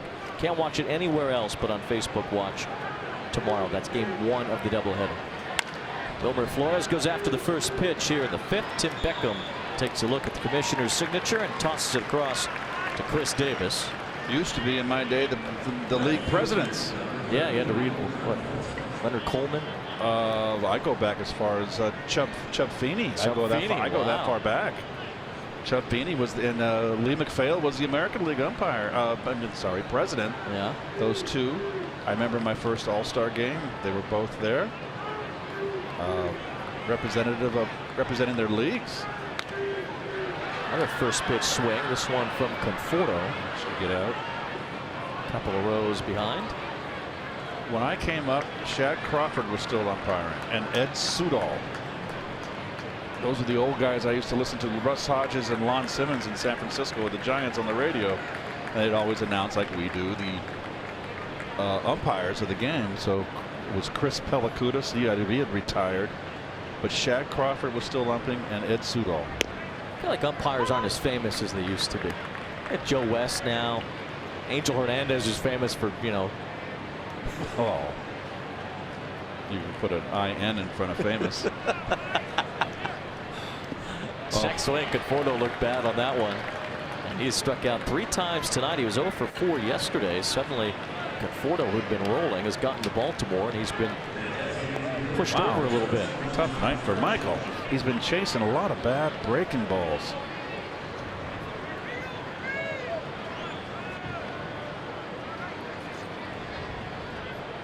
Todd Frazier bats with 2 outs.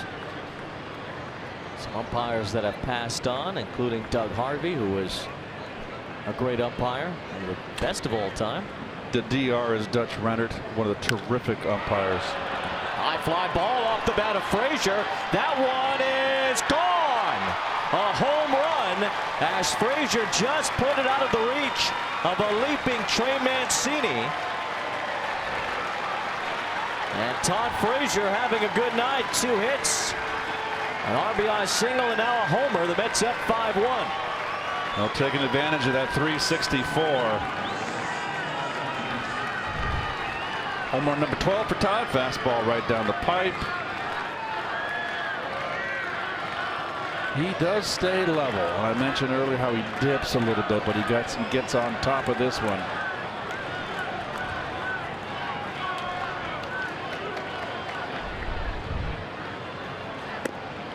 Swing and a miss by Jackson. A lot of extra base hits for the Mets tonight.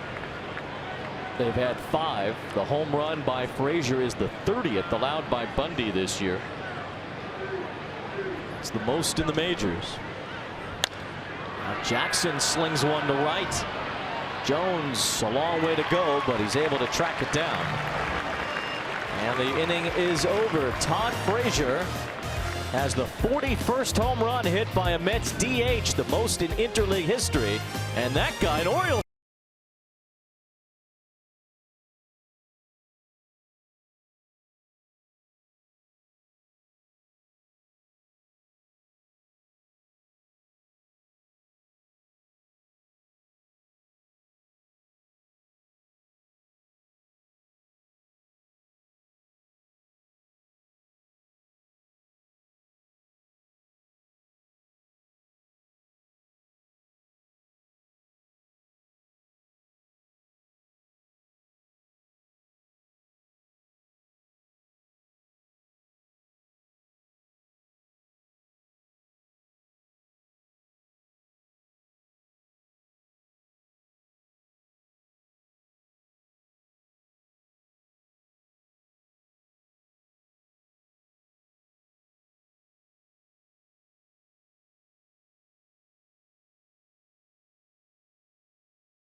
Zach Wheeler misses to Jonathan Villar, beginning the bottom of the 5th. Some credit for Wheeler. He has not had his best stuff tonight, but he's only allowed 1 run in 4 innings. He issued his first walk last inning, which, you know, before he's been struggling with his secondary pitches. He would be in trouble, but he's gone to his fastball. Boy, it's nice to be blessed with a fastball like that. That's one of the few off-speed pitches he's thrown. I don't know if that was a splitter or it was the changeup.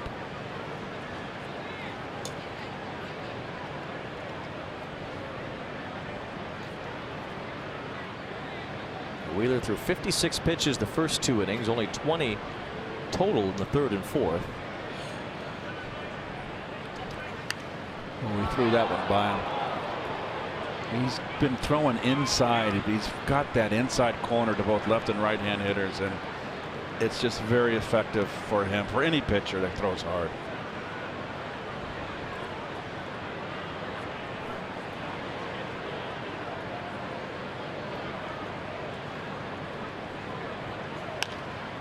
To the fastball there. It has been a steady diet of fastballs tonight. The slider was kind of ineffective early on. He's only thrown 10 of those. But this is a good sign for me that he's getting smarter, realizing what he's got in this particular start, that he doesn't have his breaking ball, and going predominantly to his fastball. There's the curve, only the 9th curveball he's thrown tonight. As Wheeler with the 1 walk. This will be the 5th straight start where he's had exactly 1 walk. He has really been effective with his control, his command.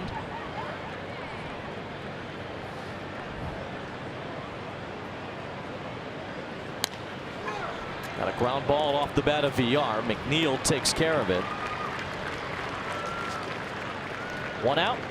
For more on Zach Wheeler, here is Steve Gelbs. Wayne, I asked Dave Island recently if there was a particular moment that was a turning point in Wheeler's season for him, and he said absolutely. It was early May, a start against the Colorado Rockies at Citi Field. Wheeler gave up 8 earned runs in 6 innings and was kind of perplexed after the game because he felt like he was locating. So he went to Dave Island and he said, those pitches were where I wanted them to be. Why were they getting hit? To which Island responded, yeah, you were locating, but you were throwing 91, 92 miles per hour. He goes, why are you sitting there if you've got 96, 97, 98 in the tank? You have to really figure out who you want to be, and you have to commit to each and every pitch. The next day, they started working on that, and pretty soon after, Wheeler's velocity started to tick up. He didn't take any pitches off, and really, he had a couple of bumps after that, but for the most part, he's gone straight through and hasn't looked back. Well, that's called good coaching right there. And I always said the most important coach on any baseball team is the pitching coach.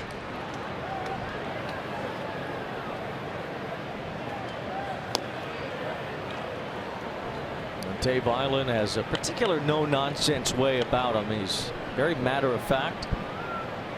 He's gotten through to Wheeler, and he's gotten through to Steven Matz, who we will see tomorrow as part of the doubleheader. Nice breaking ball there from Wheeler as Renato Nunez strikes out. Plawecki finishes the play at first.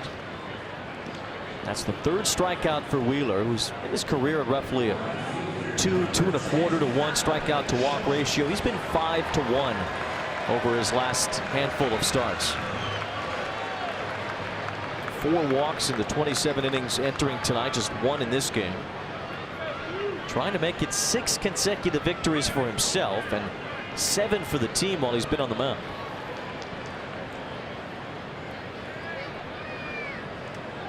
He settled in nicely after a rough first couple of innings.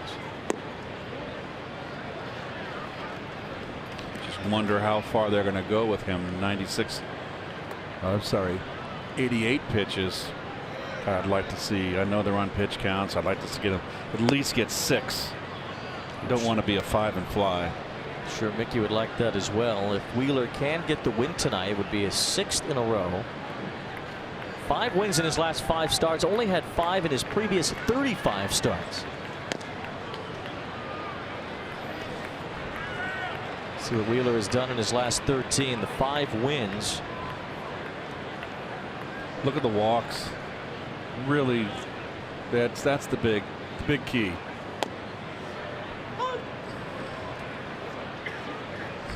Tenth time in Major League history a pitcher has won 5 consecutive starts after winning no more than 5 of his previous 35 starts. These pitchers have entirely too much time on their hands. Well, DeGrom, you know, he's had a good season. He could flick some sunflower seeds if he wants to.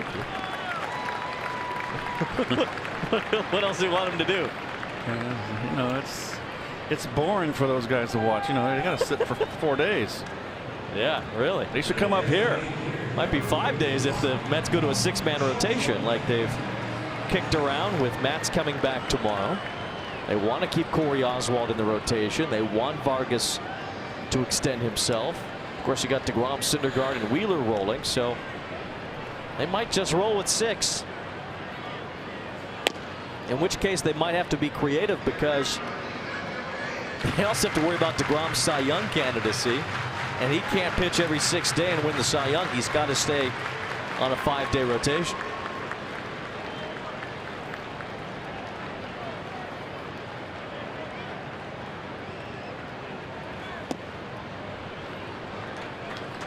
Two 2-0 on Trumbo.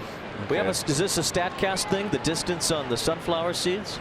Is that all they're trying to do? They need a goalpost there. Try to kick field goals. Flick field goals. Well, that was a good one. Bouncing ball for Jose Reyes. Handles the high hop. Retires Adam Jones at second. And Zach Wheeler is through 5 with the lead. His starter friends are flicking sunflower seeds.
Jose Bautista takes the ball to start the 6th against Dylan Bundy. The way these two pitchers racked up pitches early on, didn't seem like either would see the 6th inning, but they've both made it.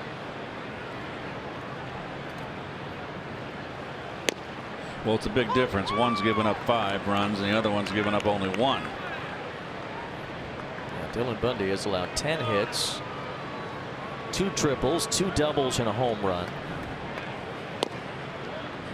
Guy Eric Hornick says that the last time the Mets had 2 triples in an inning was July of 2013 against the Giants. Eric Young Jr. and Marlon Byrd.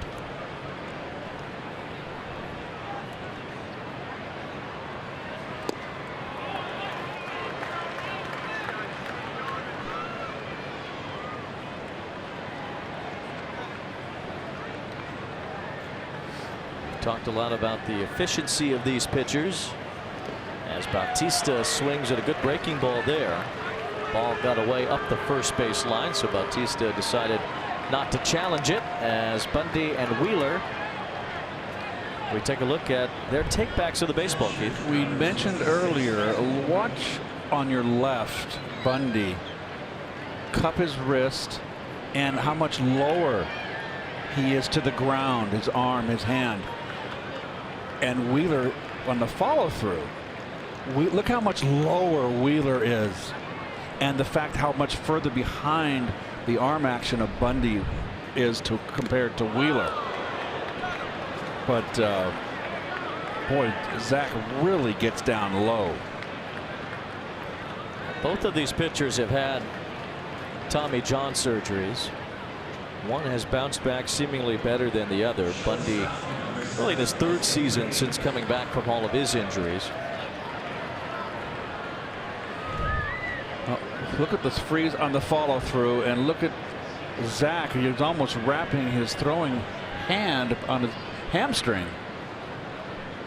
And look at the elevation too. I mean, there's a lot more power in Wheeler's motion.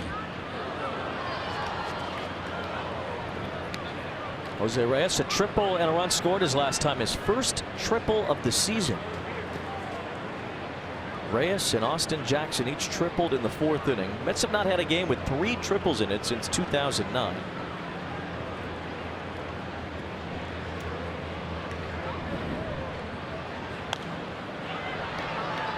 Reyes and Jackson have combined for 182 triples in their careers. They each got their first one of this season tonight.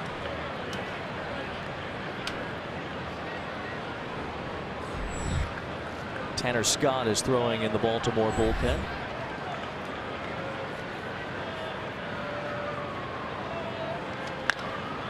Reyes sends one toward left center. Mullins a long run as he reaches out and drops the baseball. Plawecki was stuck at second, so he'll only get to third. Reyes ends up with a double. That could have been the third triple of the night for the Mets had Plawecki been able to take off, but he had to wait to see if Mullins would catch it or not. Well, Plawecki has got to be on a ball hit like that deep. It's got to be on second base. And this guy ran a long way. They say he can go get him. He had it, but it's a correct call. With the contact of the wall, he dropped it. Oh, he never had it. Got a little bit worried about that wall. And there that wall said, hello, how are you? And let's see Plawecki. Let's see what he does here. He should be in a play like this on second base or one step around the bag towards third. Nothing. Well, there's no reason to really speed up going home. You're assuming it's a catch, and you can wait and make sure of the catch. There's no chance out of left center field he's going to double you off at first base. But Buck Showalter is out to the mound. Dylan Bundy will be pulled. With Nimmo due up, Tanner Scott will enter the game for the Orioles as the Mets try to add to their 5-1 lead.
High ERA, but he's been pretty good at stranding inherited runners. Let's have 2 in scoring position for Brandon Nimmo, who's had a good night, 3 for 3. Orioles are 5th in the major leagues when it comes to stranding inherited runners out of their bullpen. Pretty weird for a team whose bullpen has not been very good overall. Whose pitching staff has largely not gotten the job done. A couple of Seinfeld cast members in the Orioles dugout, one here in the booth.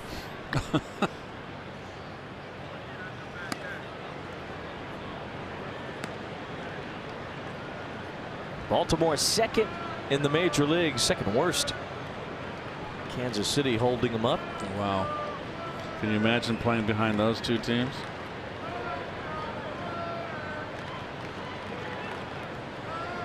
Pitching's the name of the game. All those teams are at the bottom of the barrel. That's true. The Mets only scored 4 runs in their first 3 games this year against Baltimore, but an outburst so far tonight and looking for more. There's Roger.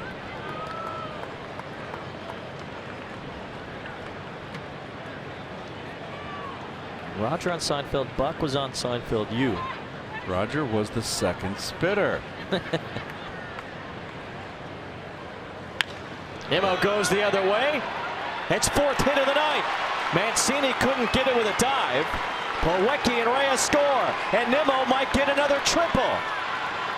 It's his 8th of the year, his 2nd in as many nights. 2 more RBIs, and Nimmo has made it 7-1.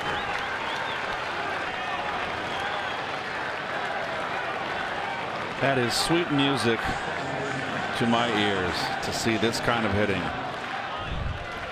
Going with the pitch, left-hander. Well done, Brandon.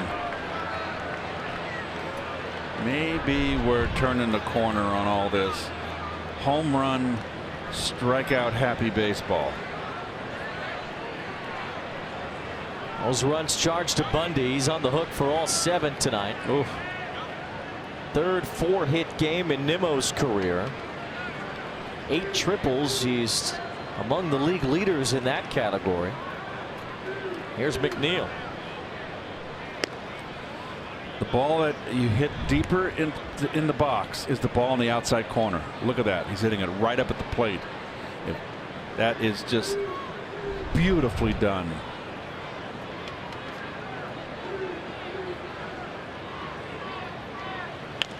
And we talked about, that's going to be foul. We talked in the open about Nimmo hitting leadoff, how he's got the on-base percentage over around 370 coming into this game, doing much better in the leadoff role as opposed to Rosario. But Brandon's more of a table setter. Does not have to hit home runs.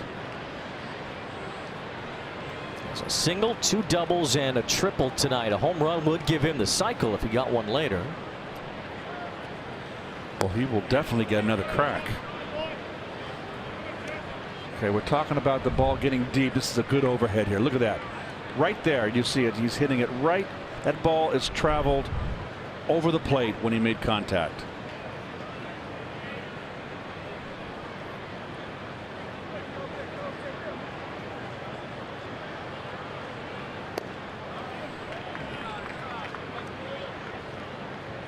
Infield in for McNeil, who is 1 for 3 tonight. Well, we're getting a little look at the real Orioles here.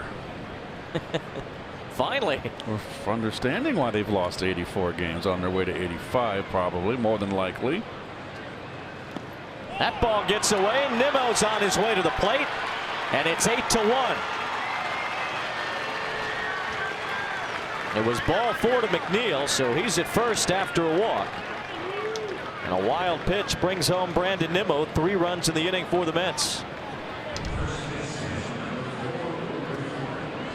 Boy, oh boy.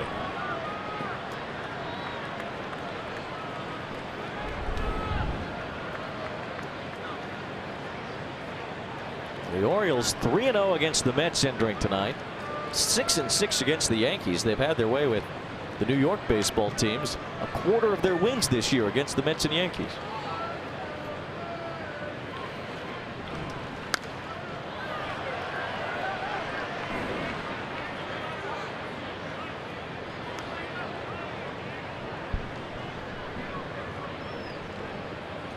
for the Mets. The first time in a game where they've had 3 triples since 2009. I wonder what's going through Buck Showalter's mind, what he's thinking.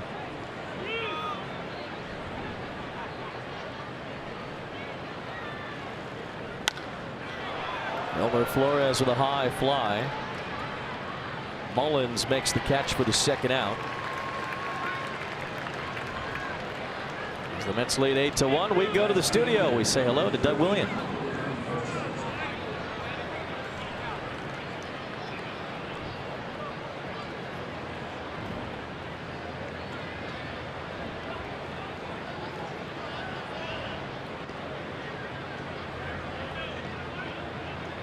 Doug, thank you very much. Acuna had a leadoff home run in each game of that series. 3 in a row. First time in National League history. Leading off tonight, Jose Urena threw 97, hit him in the elbow. Well, I was kind of waiting for that to happen. Isn't it one thing to throw inside and another to just flat out hit a guy who's... As long as you don't throw at the head or the neck, I haven't got an issue with that. What are you going to do? Let him swing and get the 4 home runs in a row in 4 games? Get I mean, him out. you gotta knock him down.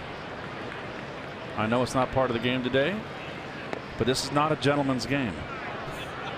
There was a little scuffle after that happened. The bench is cleared for a little bit. Second time in as many days there's been a bench clearing in Major League Baseball. We talked about the Giants and Dodgers earlier.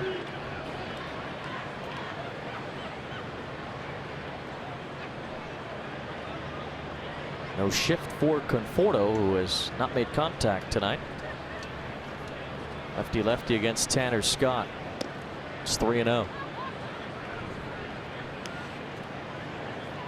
But to me, I think you want to throw inside, you want to back him off the plate, that's fine. Would you want to flip him, or would you knock him down? Or are you just throwing inside to make him move his feet? Any of that's fine. Flat out hitting a guy because he's been crushing you, I think that's a cop-out. You think it's a cop? Well, Wayne, that's why, Wayne, you got the microphone in your in the headphones. You know, not a hat, baseball hat. You got a guy out there killing you. You've lost 3 games. Right. He's hit 3 home runs. You got to hit him. I'm sorry. I mean, people are not going to like that. But, you know, you got to hit him, knock him down. At least, I mean, seriously, knock him down if you don't hit him. And you never throw at anybody's head. You never throw at anybody's head or neck. You hit him in the back, you hit him in the fanny, and he goes to first base and whatever he wants to do. And Urena did that. He hit him around the back.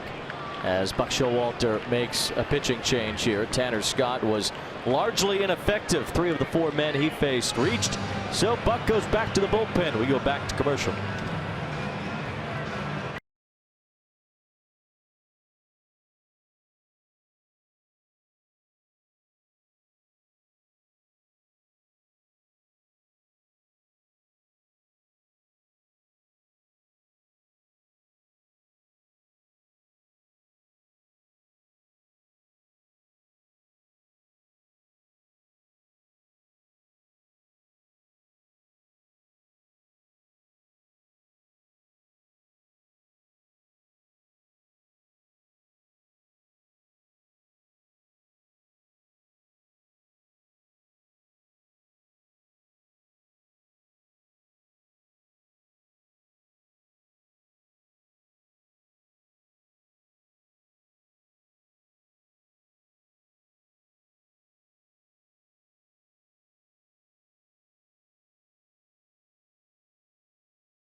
by the Braves initially, but grew up a big Orioles fan.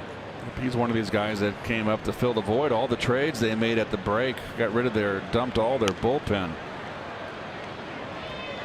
And one of the 15 that they got back. His trade was the one that sent Kevin Gossman and Darren O'Day to Atlanta.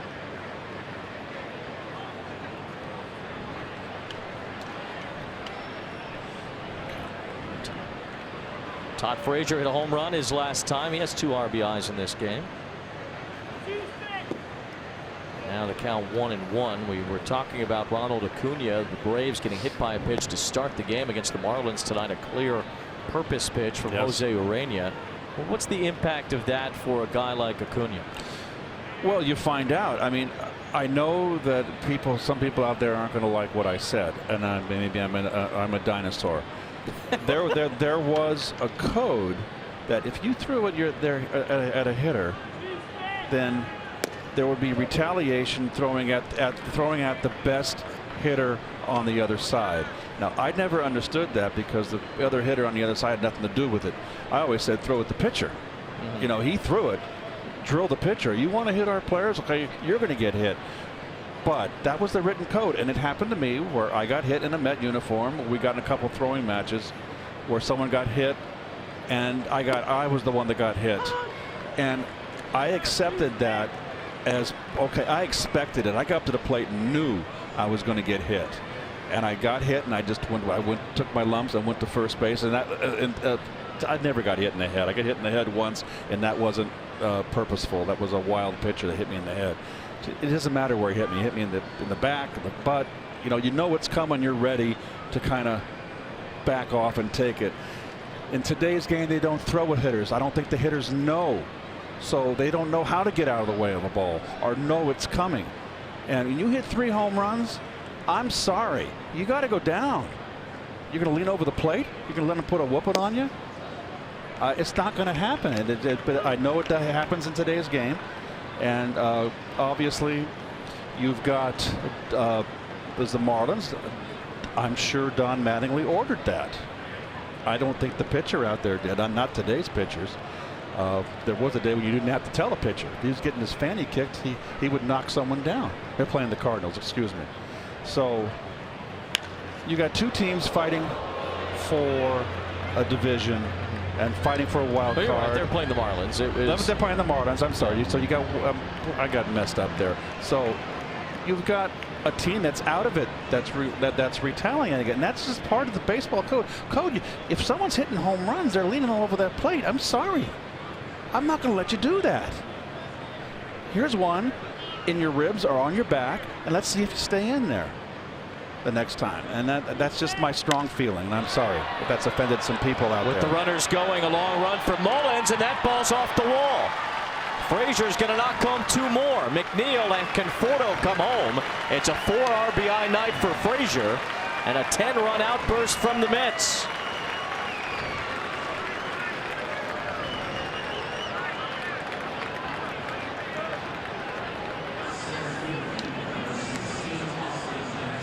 A 6-run inning. Wow. They are lighting up to this bullpen end of the Orioles here. This game is out of reach.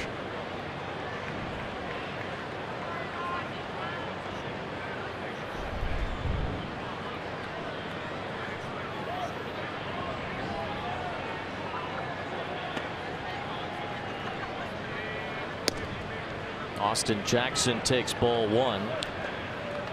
As Todd Frazier has driven in 4 tonight. The Mets have poured it on here in the 6th.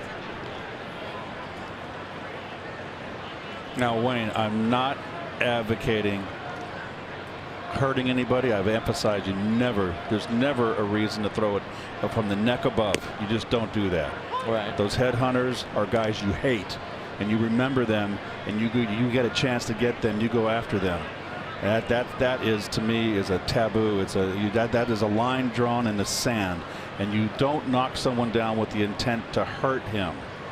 You're just sending a message. Hey, I'm not going to let you do this to me. Acuna did leave that game with an injury. I mean, a 97-mile-an-hour fastball That doesn't feel good, regardless of where you go. An 88-mile-an-hour fastball doesn't feel good if it hits you in the rib.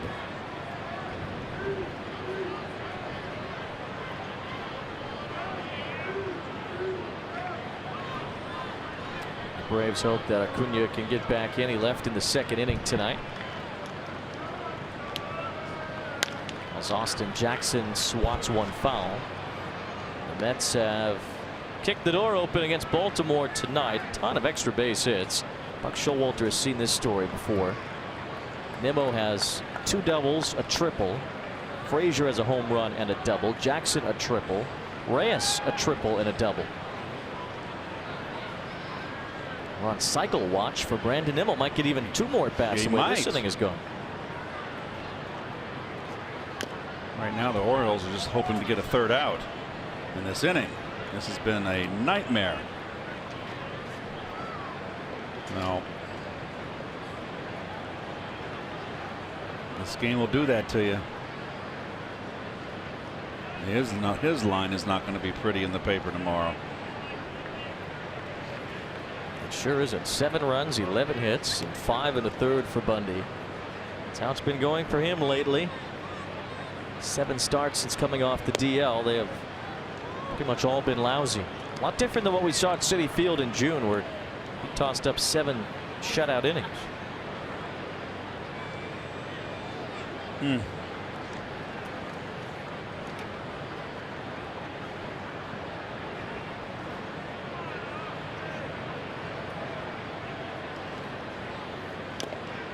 Jackson late on that fastball, but got a piece. 10 runs on 13 hits for the Mets. Roger McDowell has had. You can only work with what you got, right, Keith? Can't. If you've got guys who are young or maybe not experienced enough or not talented enough to be here, what's a pitching coach to do? Ball 4 to Jackson as he draws a walk. The Mets have batted around here in the 6th. Wow. Bautista will be the 10th man.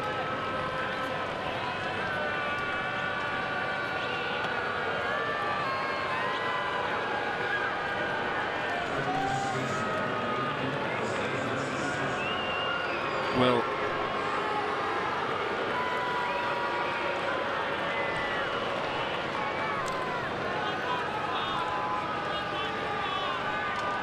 Bautista does not have a hit tonight. One of just 2 Mets who doesn't. Conforto's the other.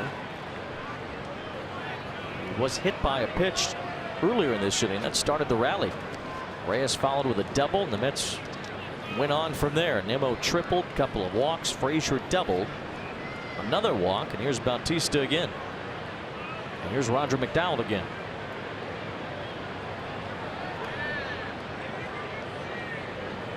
Quick word for Evan Phillips. So Roger must have seen something to burst out of the dugout after the first pitch of an at bat.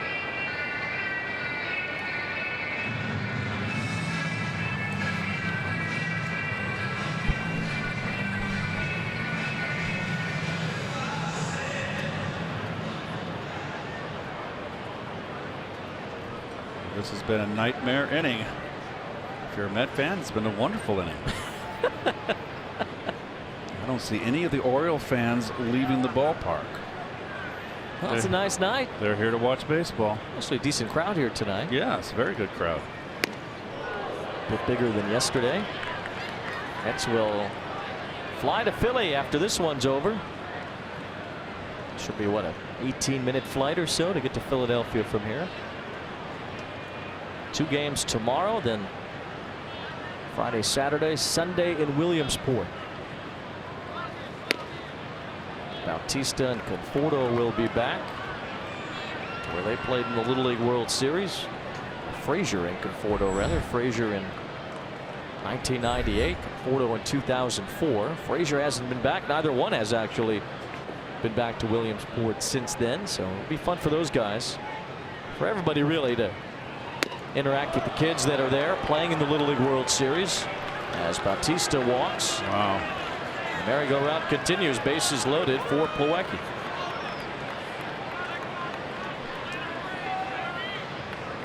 Road ahead for the Mets. We talked about the Phillies and that Facebook game tomorrow. That's game 1 of the doubleheader. Next week, the Mets back home with the Giants and Nationals. Bautista's day is done. Said before that Bautista was one of 2 Mets without a hit. That was actually Plawecki and Conforto without a base hit. We get to see Jack Reinheimer make his Mets debut.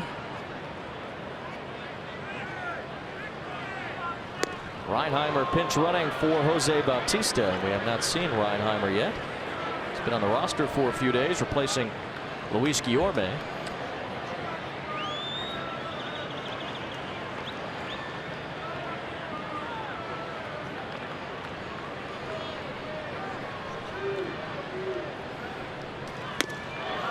Now it's 2-0 on Plawecki. Phillips is all over the place. Gave up a double to the first batter he faced, then 2 walks. His former Met, Sean Gilmartin, throws in the Baltimore bullpen.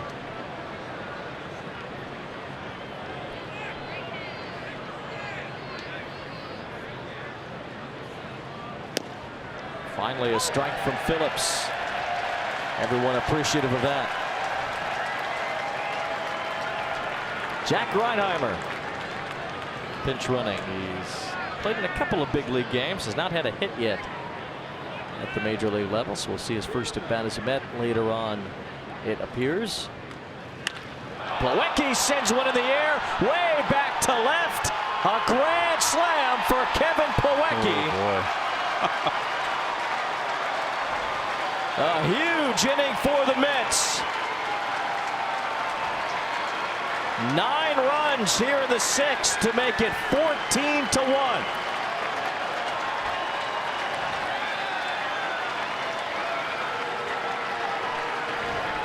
Oh, here comes Buck again. This is a stampede.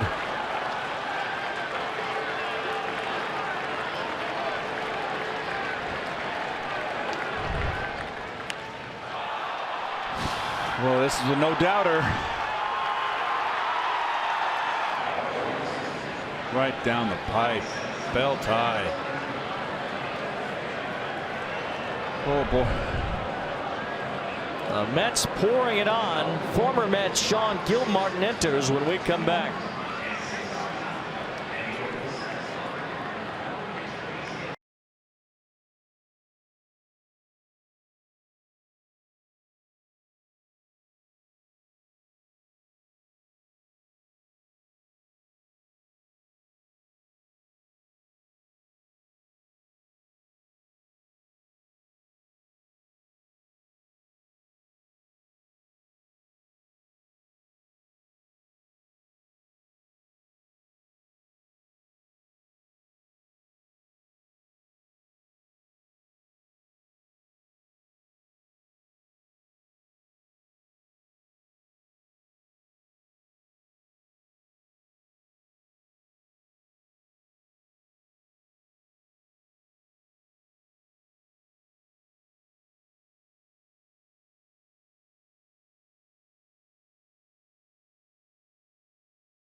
Jose Reyes swings at the first pitch from Sean Gilmartin, 2015 New York Met. He's summer 16 total of 17 as well. But Gil Martin was on the roster a lot in that 2015 season. Remember, he was a Rule 5 pickup.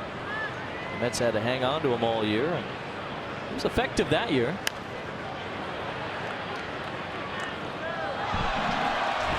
Here's your granny right here. There's it right. Oh, baby. Right down the middle, a little above the belt. It was a no-doubter. 9-run inning.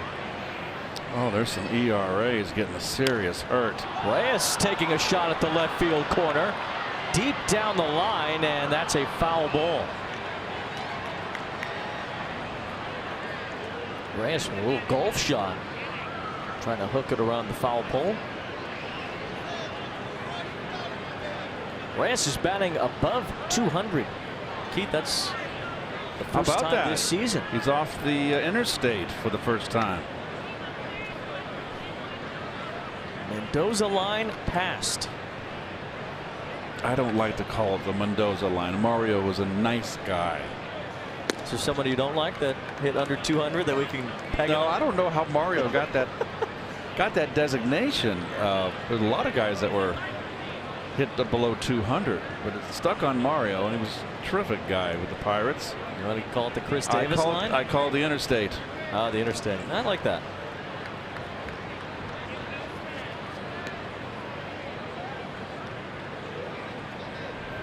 It's Chris Davis.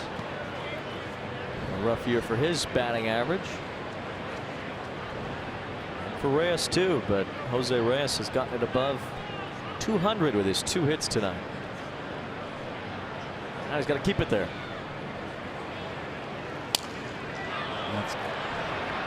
Out goes Beckham. The shortstop makes the catch.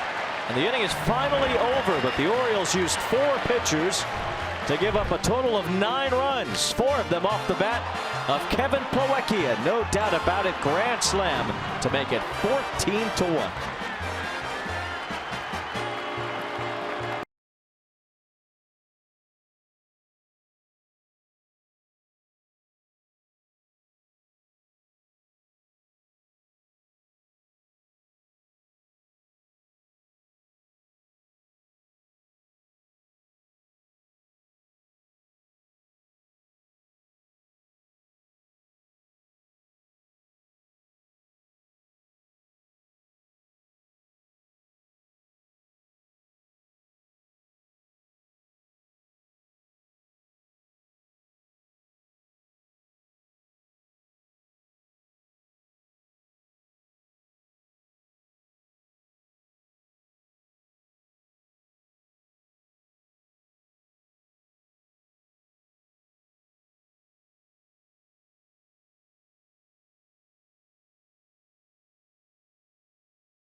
Mets with a 9-run 6th inning. They have 9 extra base hits tonight. Ties a season high that they set in Cincinnati on May 7th. Well, you and I did that game together too, when the Mets had all those extra base hits against the Reds. I tend to forget those games, but not because working with you. But those games that are just, you know, the blowouts. The blowouts, I tend to forget them. There were only 4 hits for the Mets in that 9-run inning. Jerry Blevins will try to maintain this 13-run lead. Well, Jerry's got his ERA down below 4. It was up above 5 at one point, so he's kind of made a late charge here.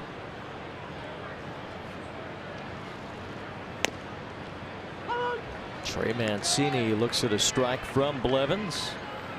See if he's somewhere else by August 31st. Still a possibility. Mets could make a waiver trade with Blevins.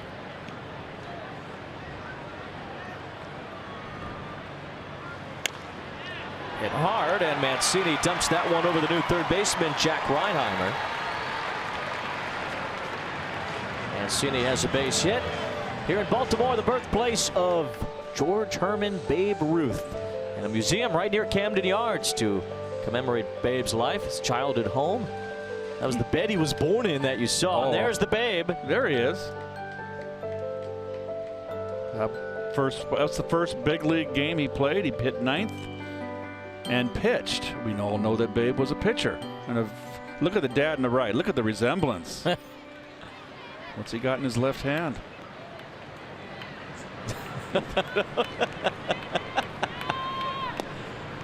The Bambino, born right here in Baltimore. Pretty cool museum and a statue. Oh, wonderful. He should. That's right. He's a proud Baltimore citizen. You know, Baltimore has more statues and monuments per capita than any U.S. city. Say that again? They have more statues and monuments here per capita than any U.S. city. Let's see what he did there. He flew out to right. It popped out to third. Well, I see a 1-3 in there. Is that well, I don't know what the third at bat means. It was maybe an F9 or an E9. Yeah, it looked like a fraction. And then 1-3. That's got to be. That's how the guy kept score. 1-3. But ground ball back to the pitcher. I got that. Well, what's the 6th inning there? That third at bat. What is that? I'm trying to figure that out. Is it an E9? It must be because the guy on, I guess the guy after him, the top of the order, batted in that inning. Right, because he'd have made the third out. You're right. Good call.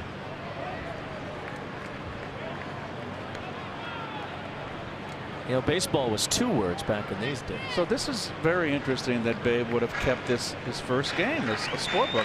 Someone kept score, probably I would assume a family member, and he kept that. So very nice. I don't know any of those names. Not quite Murderer's Row. And why they have Babe inning 9th, even if he was pitching? They didn't know what they had. Got a self-scout better than that. Chris Davis had a Ruthian 2013 with 53 home runs. Still got the power. We saw that last night out in front of that pitch from Blevins. Did we mention Mr. Wheeler's line here? He's out after 5. There's Ruth's rookie card from the International League. Forbes says that's the most valuable card in the world. Wow. I gotta say too, our director in the truck, John DeMarsco, was actually there today. Yes. And took a lot of these pictures. So John took all the photos, and Babe is definitely a pitcher there.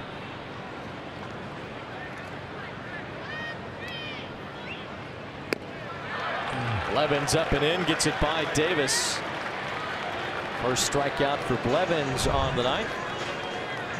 Up and in, he's going to have problems. That uppercut like that.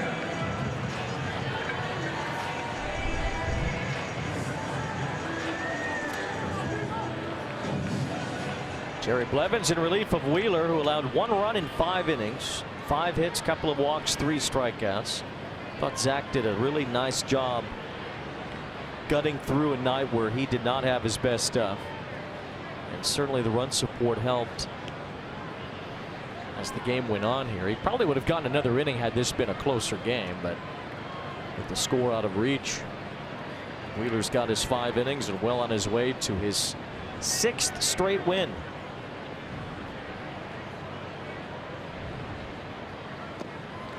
Weak swing there by Becker.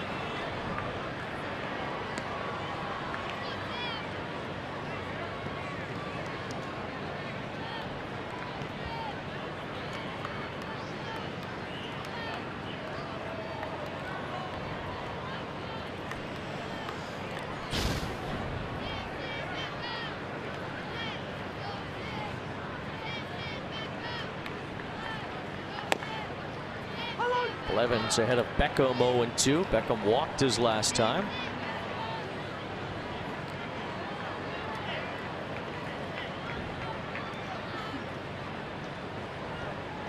The Orioles made the playoffs in 12, 14, and 16. Won 75 games last year. They were actually in it till late in the season last year. Had a rough September as Beckham strikes out. And this year has been probably go down as being the worst they've ever had in Baltimore. 2016, Buck got a lot of heat for not using Zach Britton in that American League wild card game against the Blue Jays. It went late into the night. Buck used 7 relievers, none of them named Zach Britton, who was probably the best reliever in baseball that year. Was waiting for a lead that never came.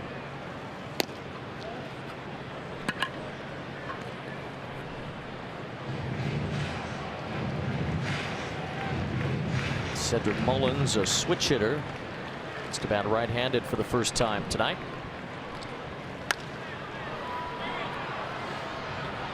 Nimmo comes in, waits, and retires Mullins to end the inning. Leadoff knock against Blevins, but that was all. The Mets still up by a baker's dozen.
Brandon Nimmo's got a chance for the first Mets cycle since 2012. Needs a long one. He's got the triple, 2 doubles, and a single. Lefty-lefty against Sean Gilmartin.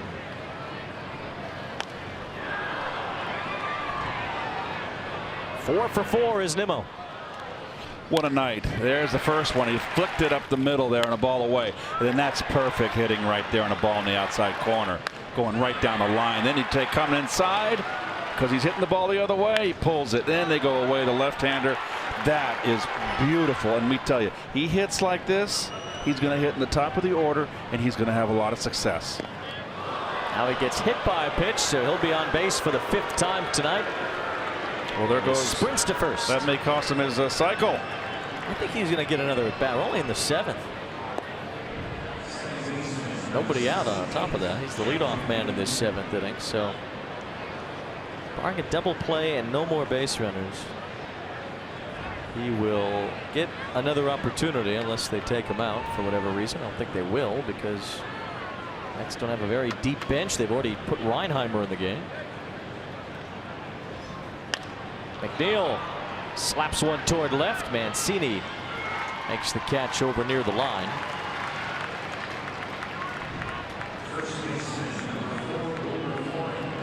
Now now Wilmer Flores, the batter. Mets tying their season high with 14 runs tonight. Also did that April 29th against the Padres. Zach Wheeler pitched that game as well. Wheeler in line for his 8th win. He'll tie Syndergaard for the team lead.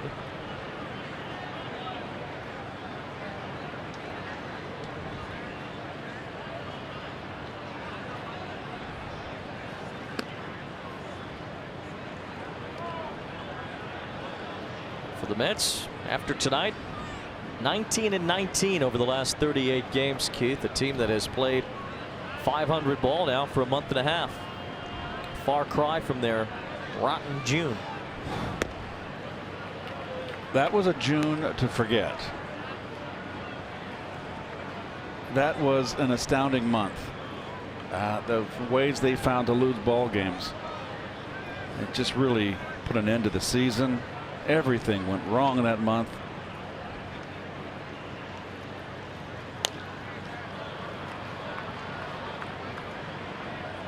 This one in foul territory, and it's caught by Chris Davis. Wilmer Flores fouls out. 2 out in the inning as we take a look. Another drive around the majors. Seattle dumped Oakland on a 2-run homer in extra innings by D. Gordon. The Mariners have the most extra inning wins this year. Edwin Diaz has a shot at the all-time single season saves record. He's at 47 already. That was a well-pitched ball game, obviously. Robinson Cano returned to the Seattle Mariners after serving his 80-game suspension. So Seattle is 2.5 behind Oakland now. A's only a game out of first entering today's play. Houston has gone 6-8 since Jose Altuve went on the disabled list.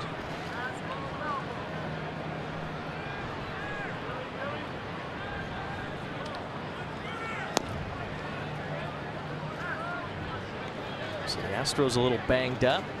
They have started dropping some ball games. Springer's on the DL. McCann, Lance McCullers. Well, Altuve and Springer are coming off the DL pretty quickly, and they need them in that lineup.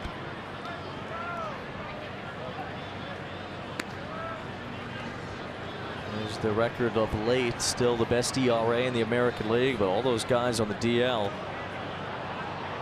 Some key players for Houston. Still in first place, but that lead has shrunk. The A's right on their heels.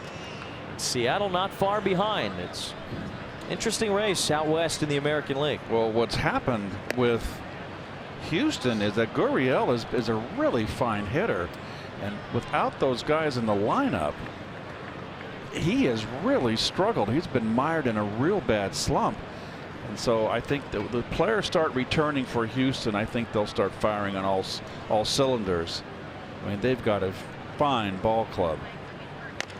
Tough to repeat. It's been a long time since there's been a repeat champion. Look at the troubles the Dodgers are having. And there's so many variables that happen that why is it hard? It's not the fact that the players don't perform.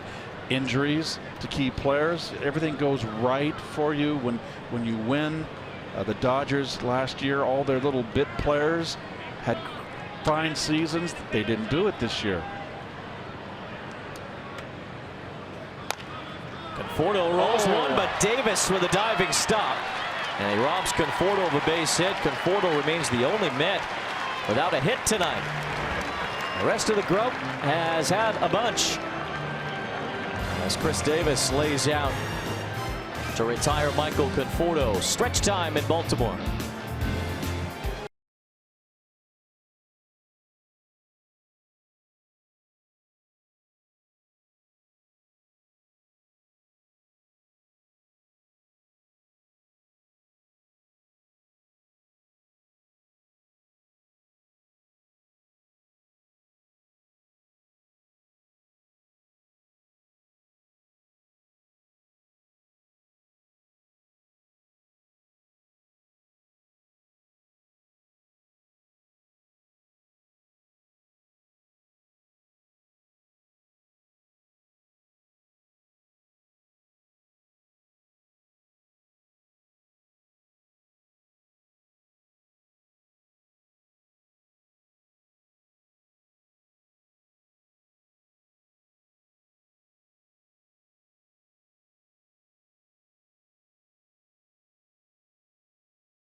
Mets.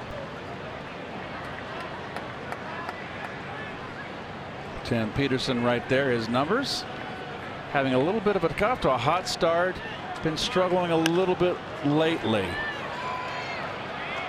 Little blooper dunks in for Austin Wins. His hitting streak is at 8.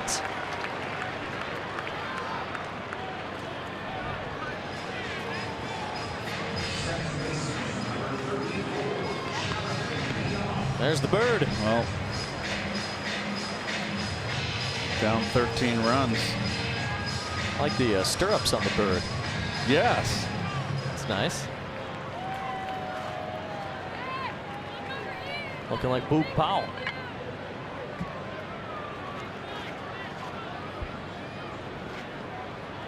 Oh, some shade to that Mets fan. Oh. For the love of Pete. High drive off the bat of VR. Jackson right in front of the wall, holds it in.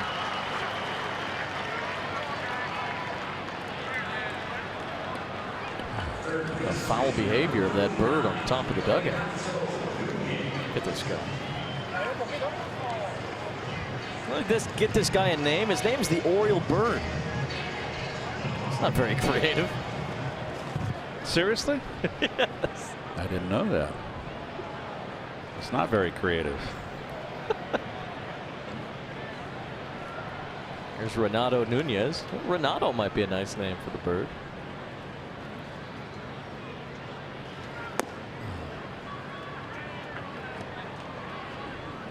Well, now the crowd has diminished. Will this bother you, Keith? No, it's too far out. Even if he was, your focus is so much on the pitcher. No, nothing. You've got tunnel vision. Trust me. Even with him flapping his wings like that? Tunnel vision. Was Fred Bird around when you were a Cardinal? Yes. He made his debut when I was a Cardinal. What does he do? And Tim McCarver once famously said, "What does he do?"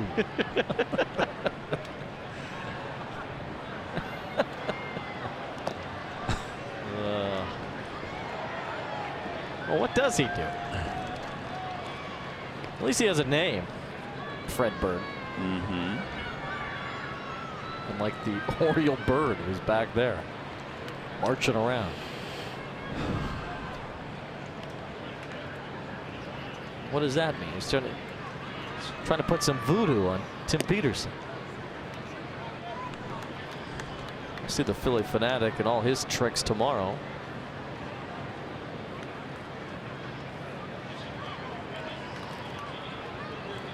Yep, it's one of those games, folks. But the Mets are on the winning side. And Peterson walks Nunez.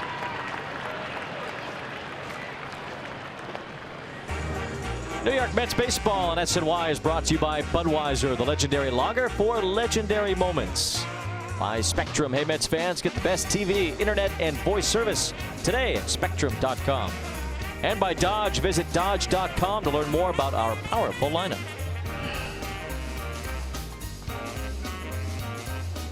Jace Peterson, the pinch hitter for Baltimore against Tim Peterson. This is almost one of those games where I want to quit keeping score. That'll mess your book up. Let's just say it's a lot sloppier. Peterson batting for Jones. You may remember Jace Peterson when he was an Atlanta Brave.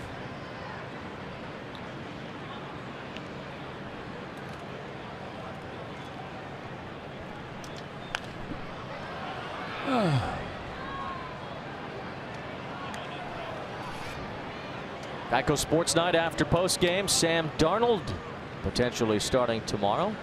Response to a cheap shot from Eli Manning, and Aaron Judge slow to return for the Yankees. What was the cheap shot? That's a foul ball. I think it was from Jalen Ramsey. Is that right? Oh, from Jacksonville. The defensive back. Yeah.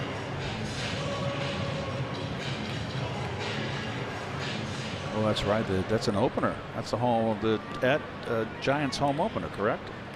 against a good team. Jaguars. Strong defense. Yeah, they went pretty far last year. Almost got to the Super Bowl, in fact. They blew it. They did. I think everybody thought the Eagles were going to in the Super Bowl, but they didn't. No. Eagles were clearly the better team.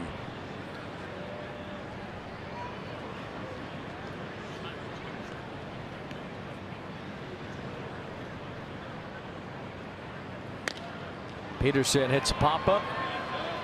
Infield fly rule in effect as Jack Reinheimer makes the catch. Well, Maryland known for crab cakes, Keith. They're the blue crabs, right? Known for that too. I actually had a crab cake sandwich. Oh, look at that. Sandwich. Yes, I did. Was good. Yum. I mean, those crabs were just minding their own business. Yeah. Look at them now. They're on that tray, on the platter. A Maryland specialty. Mark Trumbo bats with 2 on. Mets blew this game open with a 9-run 6th inning. Well, maybe we'll see a position player pitch tonight. It's been in vogue this year. That one got a piece of the mask of Plawecki, it looked like.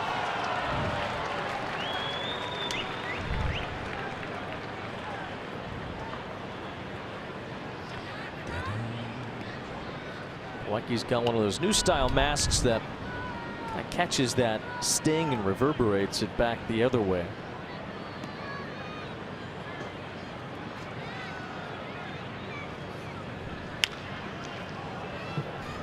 Roller foul from Trumbo. Tim Peterson on the mound for the Mets. Mickey Callaway continues to get looks at young relievers.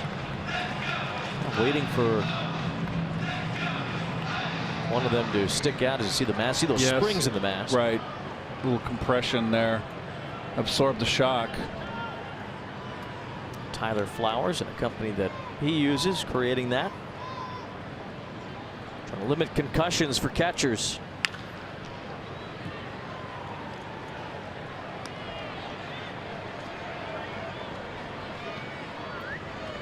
Now a quick message from your Tri-State Porsche dealers. That's the fastest read in town.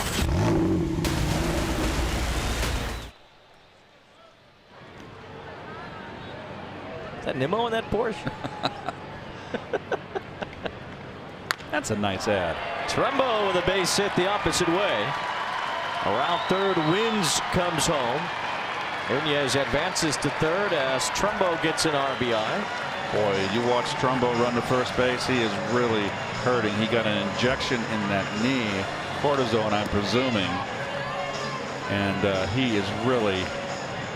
I'm surprised he's still in this ball game. Let's see if they make a move now.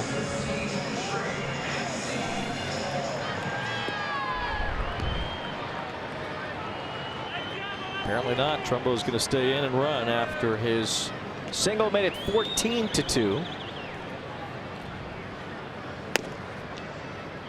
You can check it out for yourself. It's obviously he's in a lot of discomfort. I'd get him out of the ball game. Yeah, I agree. He looks to be in pain.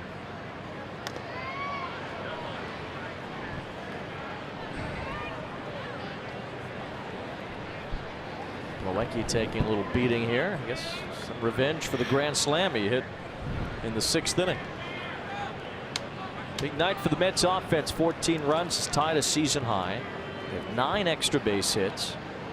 Brandon Nimmo is a home run away from the cycle, and as long as he stays in the game, he is guaranteed to bat at least one more time.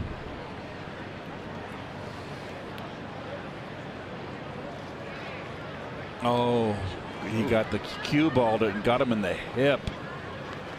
And that mask doesn't protect the hip. That got him in the bone. That hurts.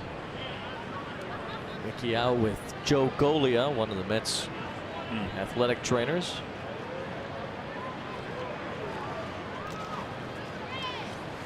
Give Plawecki a little time to catch his breath.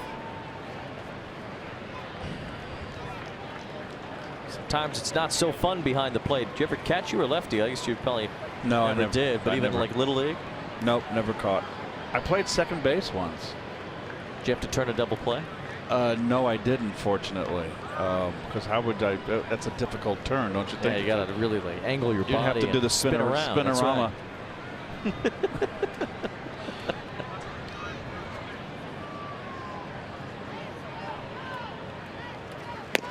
That's in there from Peterson. Strike 3 called. As Mancini strikes out and the side retired. Peterson gives up a run. Mets still with plenty of breathing room.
Andy Martino bring you a way too early look at what the Mets 2019 lineup may look like. Plus all the latest on the GM search. This week's Shea Anything podcast. Search Shea Anything and subscribe wherever you listen to your podcasts. Cody Carroll is on the mound for the Orioles. Well, another one of these pitchers just recently called up, 5th game. We mentioned earlier that pretty much at the trade deadline, the Orioles basically unloaded their bullpen. And that is Brock, Britton, Gaussman, O'Day, all gone. Todd Frazier goes after the first pitch. That's Joey Rickard making the catch on the warning track, as Frazier was bidding for his second home run of the game, left it just a little short. As we go to Steve Gelbs, whose report tonight is brought to you by Volkswagen. Well, Wayne, are you excited right now? This is a big moment for you. Yes, yes. Okay, it is your first official Facts of the Franchise segment in a broadcast that you're doing. Let's do it Orioles style. And listen, you know, Keith, you're a big jersey guy, okay, a big uniform guy. So let's talk about the Baltimore Orioles road uniforms, because in 1972 they made a change to those road uniforms. It went from saying Baltimore across the chest to saying Orioles across the chest. And the reason for that is because the Washington Senators moved to Texas to become the Rangers. The Orioles ownership wanted to take that Washington fan base, so they didn't want to say Baltimore across the chest. They just wanted to be the Orioles. But when the Nationals came back to town, they've now switched back, and now again it says Baltimore across the road uniforms on their chest.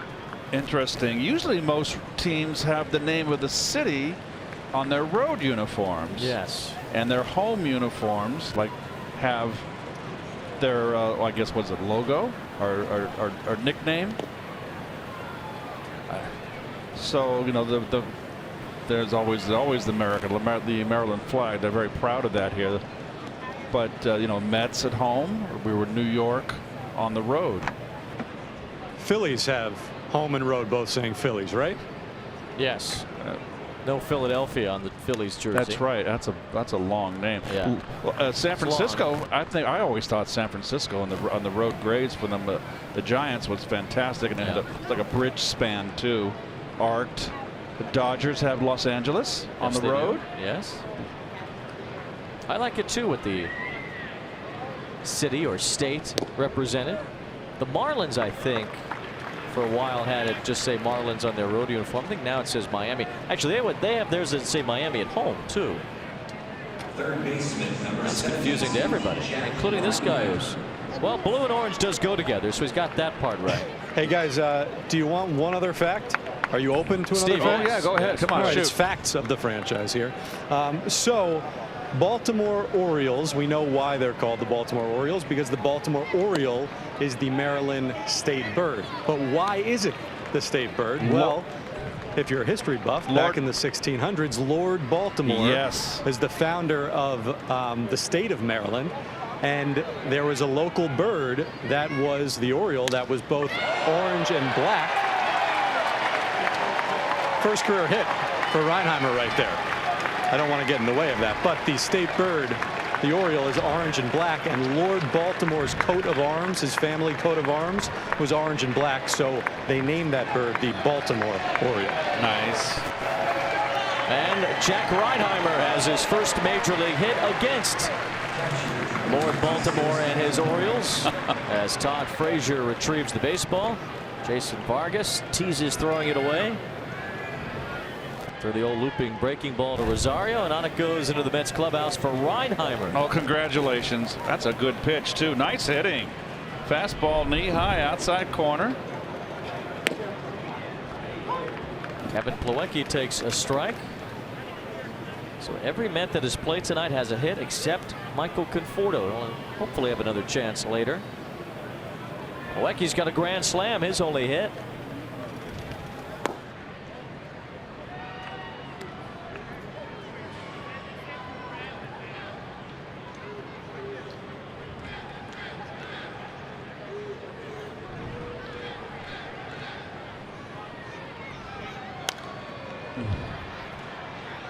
Steve out of facts. Is he done?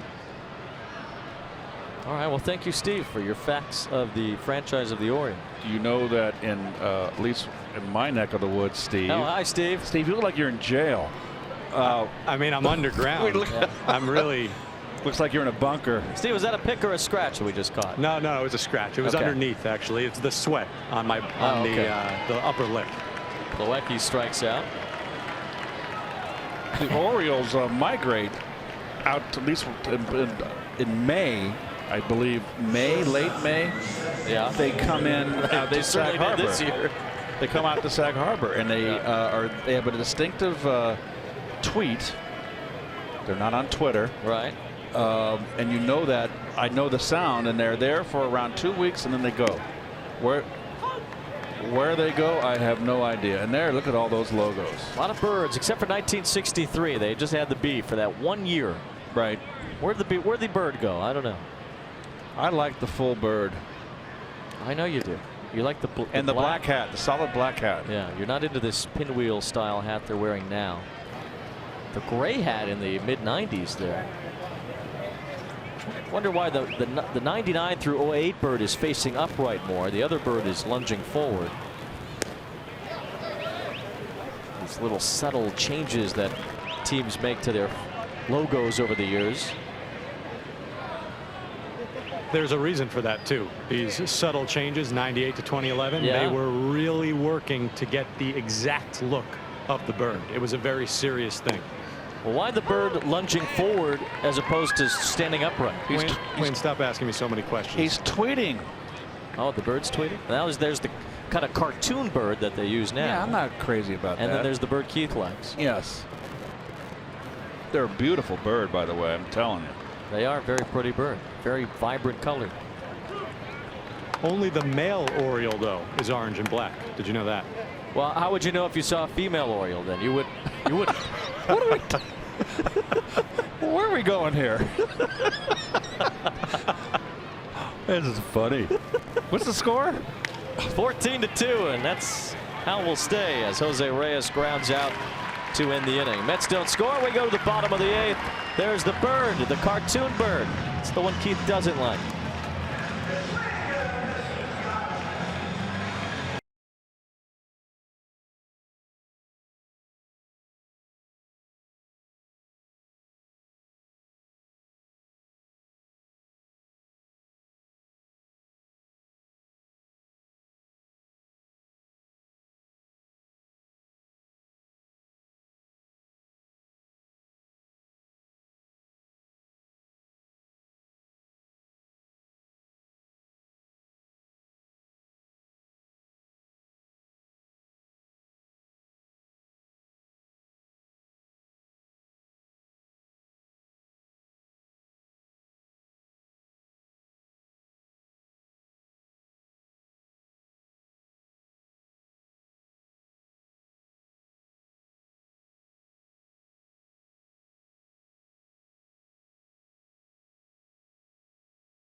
Tim Peterson's first pitch of the 8th was a strike to Joey Rickard, who is batting for the first time. Orioles made some changes in the top of the inning, including Rickard playing left field. Trey Mancini now the first baseman as Rickard goes the opposite way. Brandon Nimmo retires him. Jack Reinheimer got his first big league hit tonight. Congratulations. That's one he'll never forget. They're at 72. Carlton Fisk would be proud of that Reinheimer hit.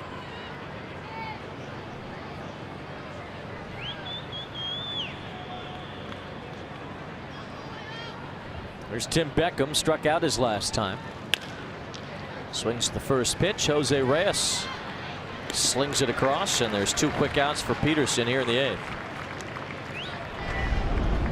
Tomorrow at SNY, this is game 2 of the doubleheader. Coverage begins at 7 o'clock as the Mets are in Philadelphia. Steven Matz and Corey Oswalt are the starting pitchers for the Mets in their 2 games tomorrow. Phillies will definitely have Zach Eflin pitch one of those 2 games tomorrow. Big pitching matchup Friday night, Syndergaard against Nola. Aaron Nola has had a fantastic season. Jacob deGrom, who is right there with Nola, and Max Scherzer for the Cy Young talks against Jake Arrieta Saturday.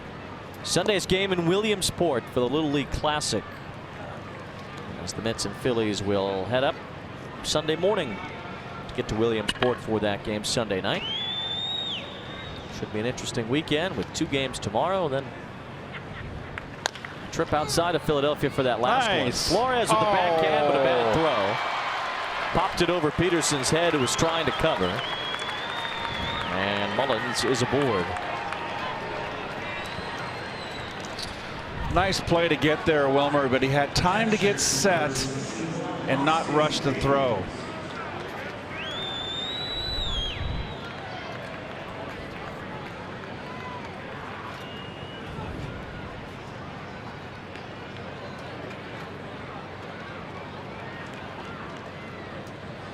Mullins is on, and Austin Wynns will bat.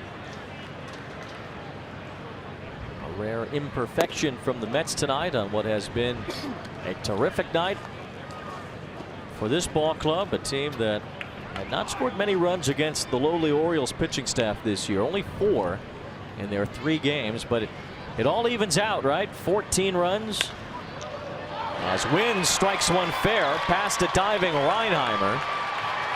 Over to third goes Mullins. He'll be waved home. Throw to the relay from Reyes gets away. Peterson backs up home plate. As Wynn gets an RBI double. The Orioles get another run. Back-to-back hits with 2 outs here in the 8th. Oh, this inning should have been over. It'll be an unearned run. And nice backing up of home plate by Peterson, but that's baseball 101. He should. They did give Mullins a hit. They did? Oh, my word. Are you kidding? I am not kidding. Okay. Well, Joke around like that. That's an earned run then. Mets and Phillies tomorrow. Back to that doubleheader tomorrow. The Phillies have Wilson Ramos on their roster. He was long a Met tormentor when he was with Washington, so the Mets will have to deal with Ramos again now that he's a Philly. Ramos had a big night tonight in his first game as a Philly. Philadelphia trying to hang in there as far as the wild card spot is concerned. They've got it for now, but they've lost 5 of 7. Aaron Nola's had a huge year. Phillies rotation has been very good. And they've got a new catcher now with Wilson Ramos behind the plate.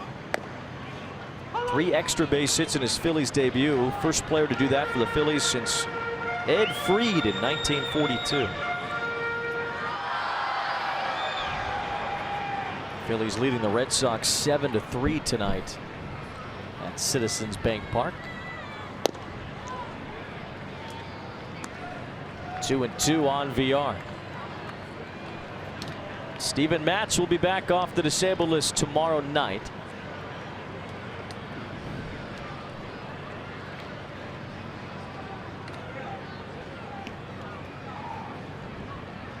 So that's looking forward to getting him off the DL as this ball is hit a long way by VR out to Utah streets. Jonathan VR has hit a home run. Well, hitters are just teeing off right now. They're going all out. Either striking out or the bomb. This game's out of reach. Well, I've seen a few comebacks like this, but not very many. It's a split finger. Oh, yeah, split finger that didn't split.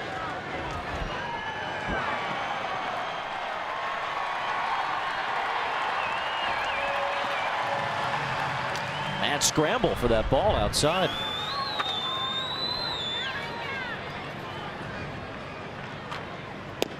Renato Nunez looks at a strike. It's 14-5.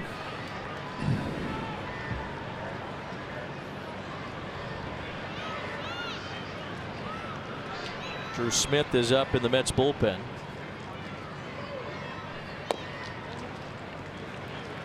I will say this.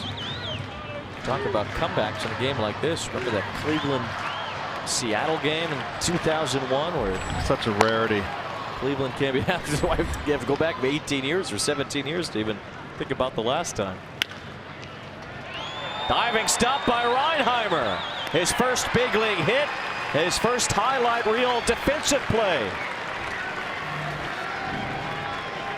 Renato Nunez robbed by Reinheimer as we go to the 9th.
10 cycles in Mets history. Mike Wright on the mound for the Orioles.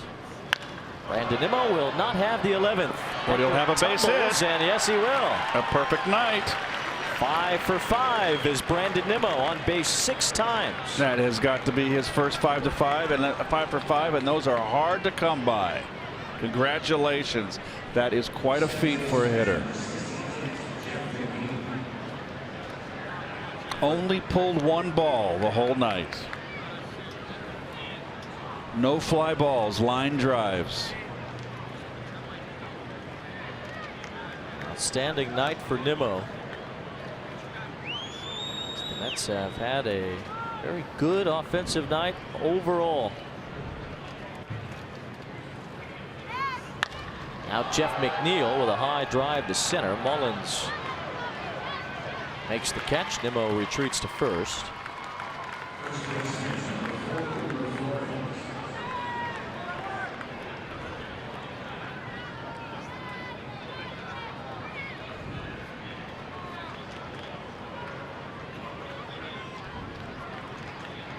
Now Wilmer Flores, the batter.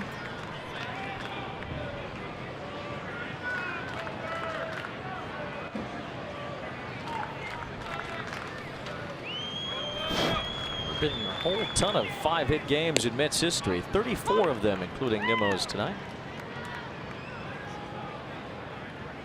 Last one was when Wilmer Flores had his 6-hit game in July of 2016.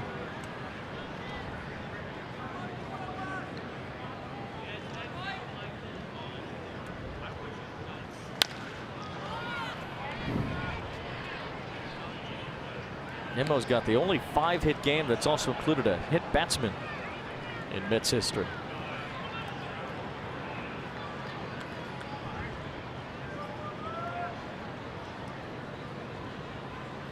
You had 3 5-hit games as a Met. I did. Really? Right? Yes. All of them within 2 months of each other. I was red hot. What year was that? 85. Be More loves Flores. Well, not everybody loves Wilmer Flores. Who's that guy in the O? You had August of 85, September of 85, October of 85. Expos, Padres, Cardinals. Well, if 5 for 5 was that last game of that big series in St. Louis, I went 5 for 5. I remember that one. It was probably the last game of the season that year. That was the big series that we went in there, and Darryl hit the home run off the clock to win the first game. Darling matched up against Tudor. Then we won, Doc won in game 2. We closed it within a game, I believe. That's gone. Off the bat of Wilmer Flores, and the Mets have a new season high in runs scored. 16 against the Orioles.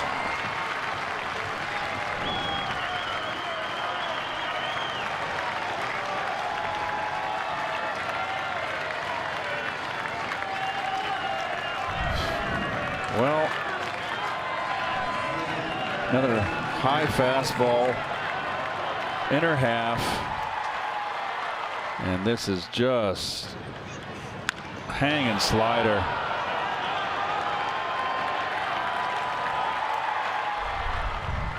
Wow. How do you keep a straight face? 16-run outburst for the Mets tonight. Well, at least we'll get out of here quick. There won't be a big crowd. A lot of traffic getting back. You're going with the team. I am. I go to Philly. I'm gonna overnight with a few of the guys here and head up tomorrow.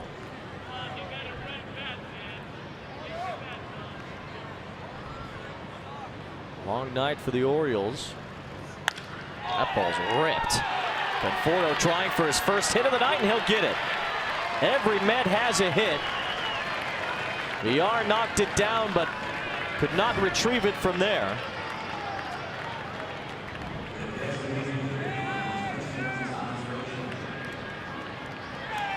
$18 hits for the Mets tonight. Boy, they're just teeing off. Hit ball 8 up, VR.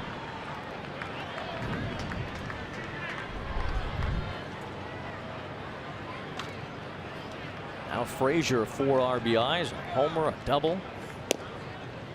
First time the Mets have had this many runs in a game since August 24th, 2015 against the Phillies when they had that 8-home run game. David Wright hit one that night. You got a better memory than me. This is just a shellacking. It's not going to help the Baltimore's ERA for a team. No, it is not. It's going to be well over 5 now.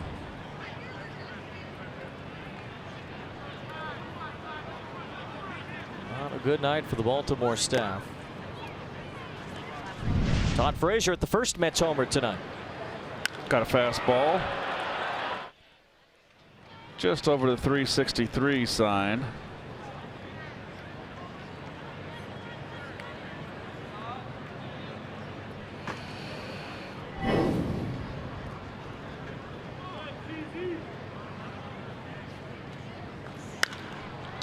This one is popped up. Mancini giving way to VR, and it's the second baseman who's got it. Watch SNY Mets games on the go on any device. Live streaming presented by Verizon. Just visit SNY.TV or download the NBC Sports app today for live streaming coverage of every SNY Mets game. Mets have tied their record for the most runs scored in an interleague game. 16. Also did it in 2011 against the Tigers, 2013 against the Twins.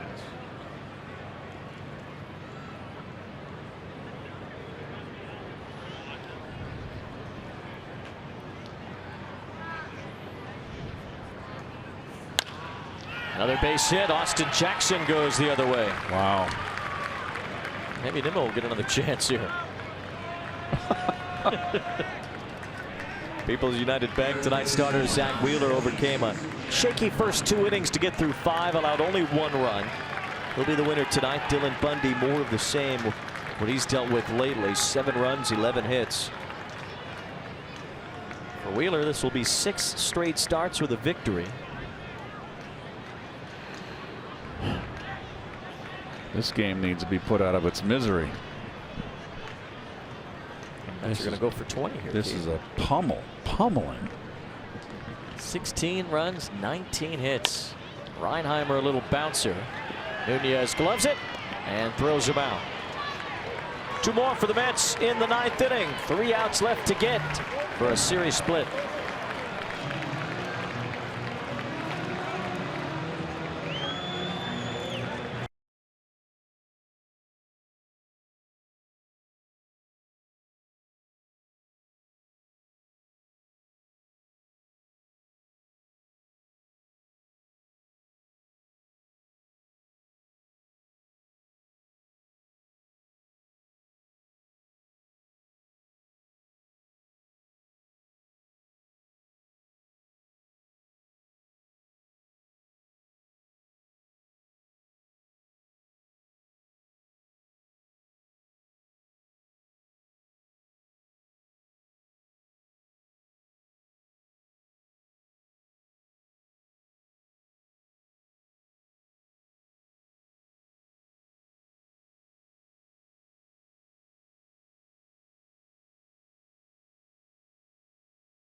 Great ballpark, and your team just scored 16 runs.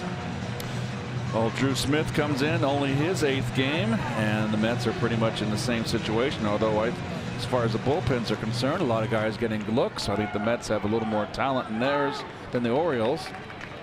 And we talked about the ERA of the Orioles team ERA coming into the game. Wayne, it was 5.01 after these 16 runs. It has leapfrogged to 5.10. Drew Smith will get the Mets out of here with an 11-run victory. And Wheeler will go to 8-6. That ball smashed by Jace Peterson, a base hit.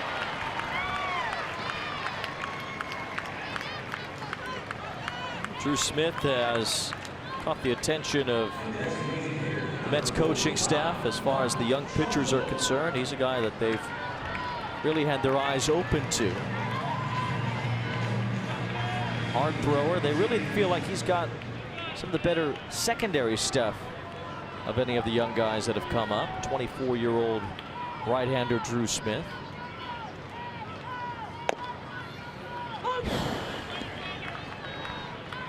StatCast AI powered by Amazon Web Services as we take a look at the shift for Mark Trumbo. It's amazing that Trumbo's still in this game with that knee. Well, Jones and Davis came out. I guess they had first dibs because Trumbo has stayed in.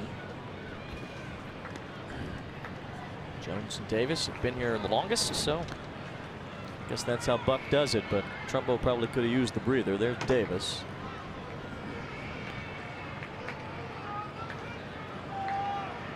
There's Mr. Met. He's hanging out. He wants to see more runs, I think, from the Mets. Oh. 16 was enough for Mr. Met. He's still wide-eyed and ready to go. That might be the new rallying mascot. Rally doll. Bring it to Philly. See if it keeps happening. The Mets will try to spoil the Phillies weekend. 5 games against their NL East rival. Steven Matz off the DL for game 2. We'll see Corey Oswalt. Again, that game tomorrow, game 1 of the doubleheader, is only on Facebook Watch. So you can only be able to watch the Mets game tomorrow, the first game of the doubleheader, on Facebook, as the NL East is tight at the top. The Braves and the Phillies. Washington is in trouble. The Braves are starting to open up a little lead. I think they're the better team. The Dodgers have lost 5 straight. They have not been able to get their ends of games figured out since Kenley Jansen went on the DL. Kenta Maeda blew it last night against the Giants. Trumbo's out looking. Good fastball from Drew Smith. Okay.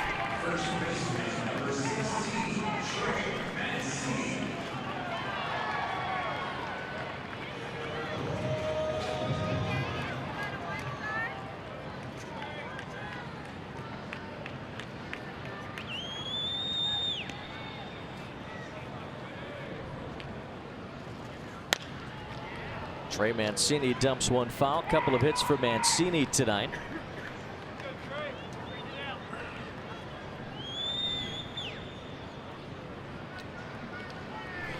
Well, I don't think there's going to be any save opportunity tonight. This one toward the corner. Nimmo watches it go out of play.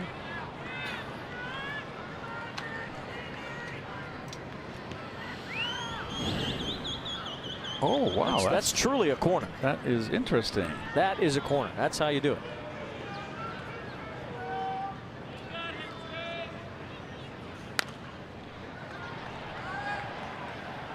You want someone to go stand in the corner, that's where they go.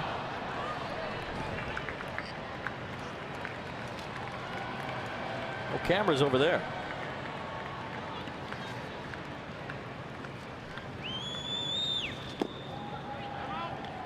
Mancini laid off that breaking ball from Smith. I'm sure the Mets will have a few more young relievers that they bring to the big leagues before the season's over. Might see a couple of guys in September.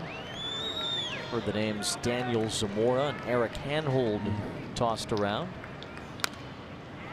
Zamora's a lefty who's racked up a lot of strikeouts at Double-A. Hanhold is at Triple-A. He was the returning player for Neil Walker in the trade with Milwaukee.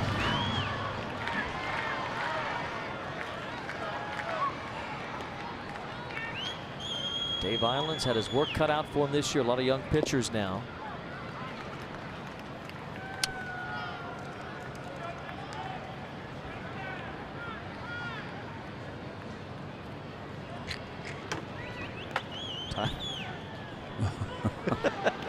I'm just observing. Yes, you are. That ball hit right to Flores. He's lucky he caught it. That was a rifle shot from Mancini.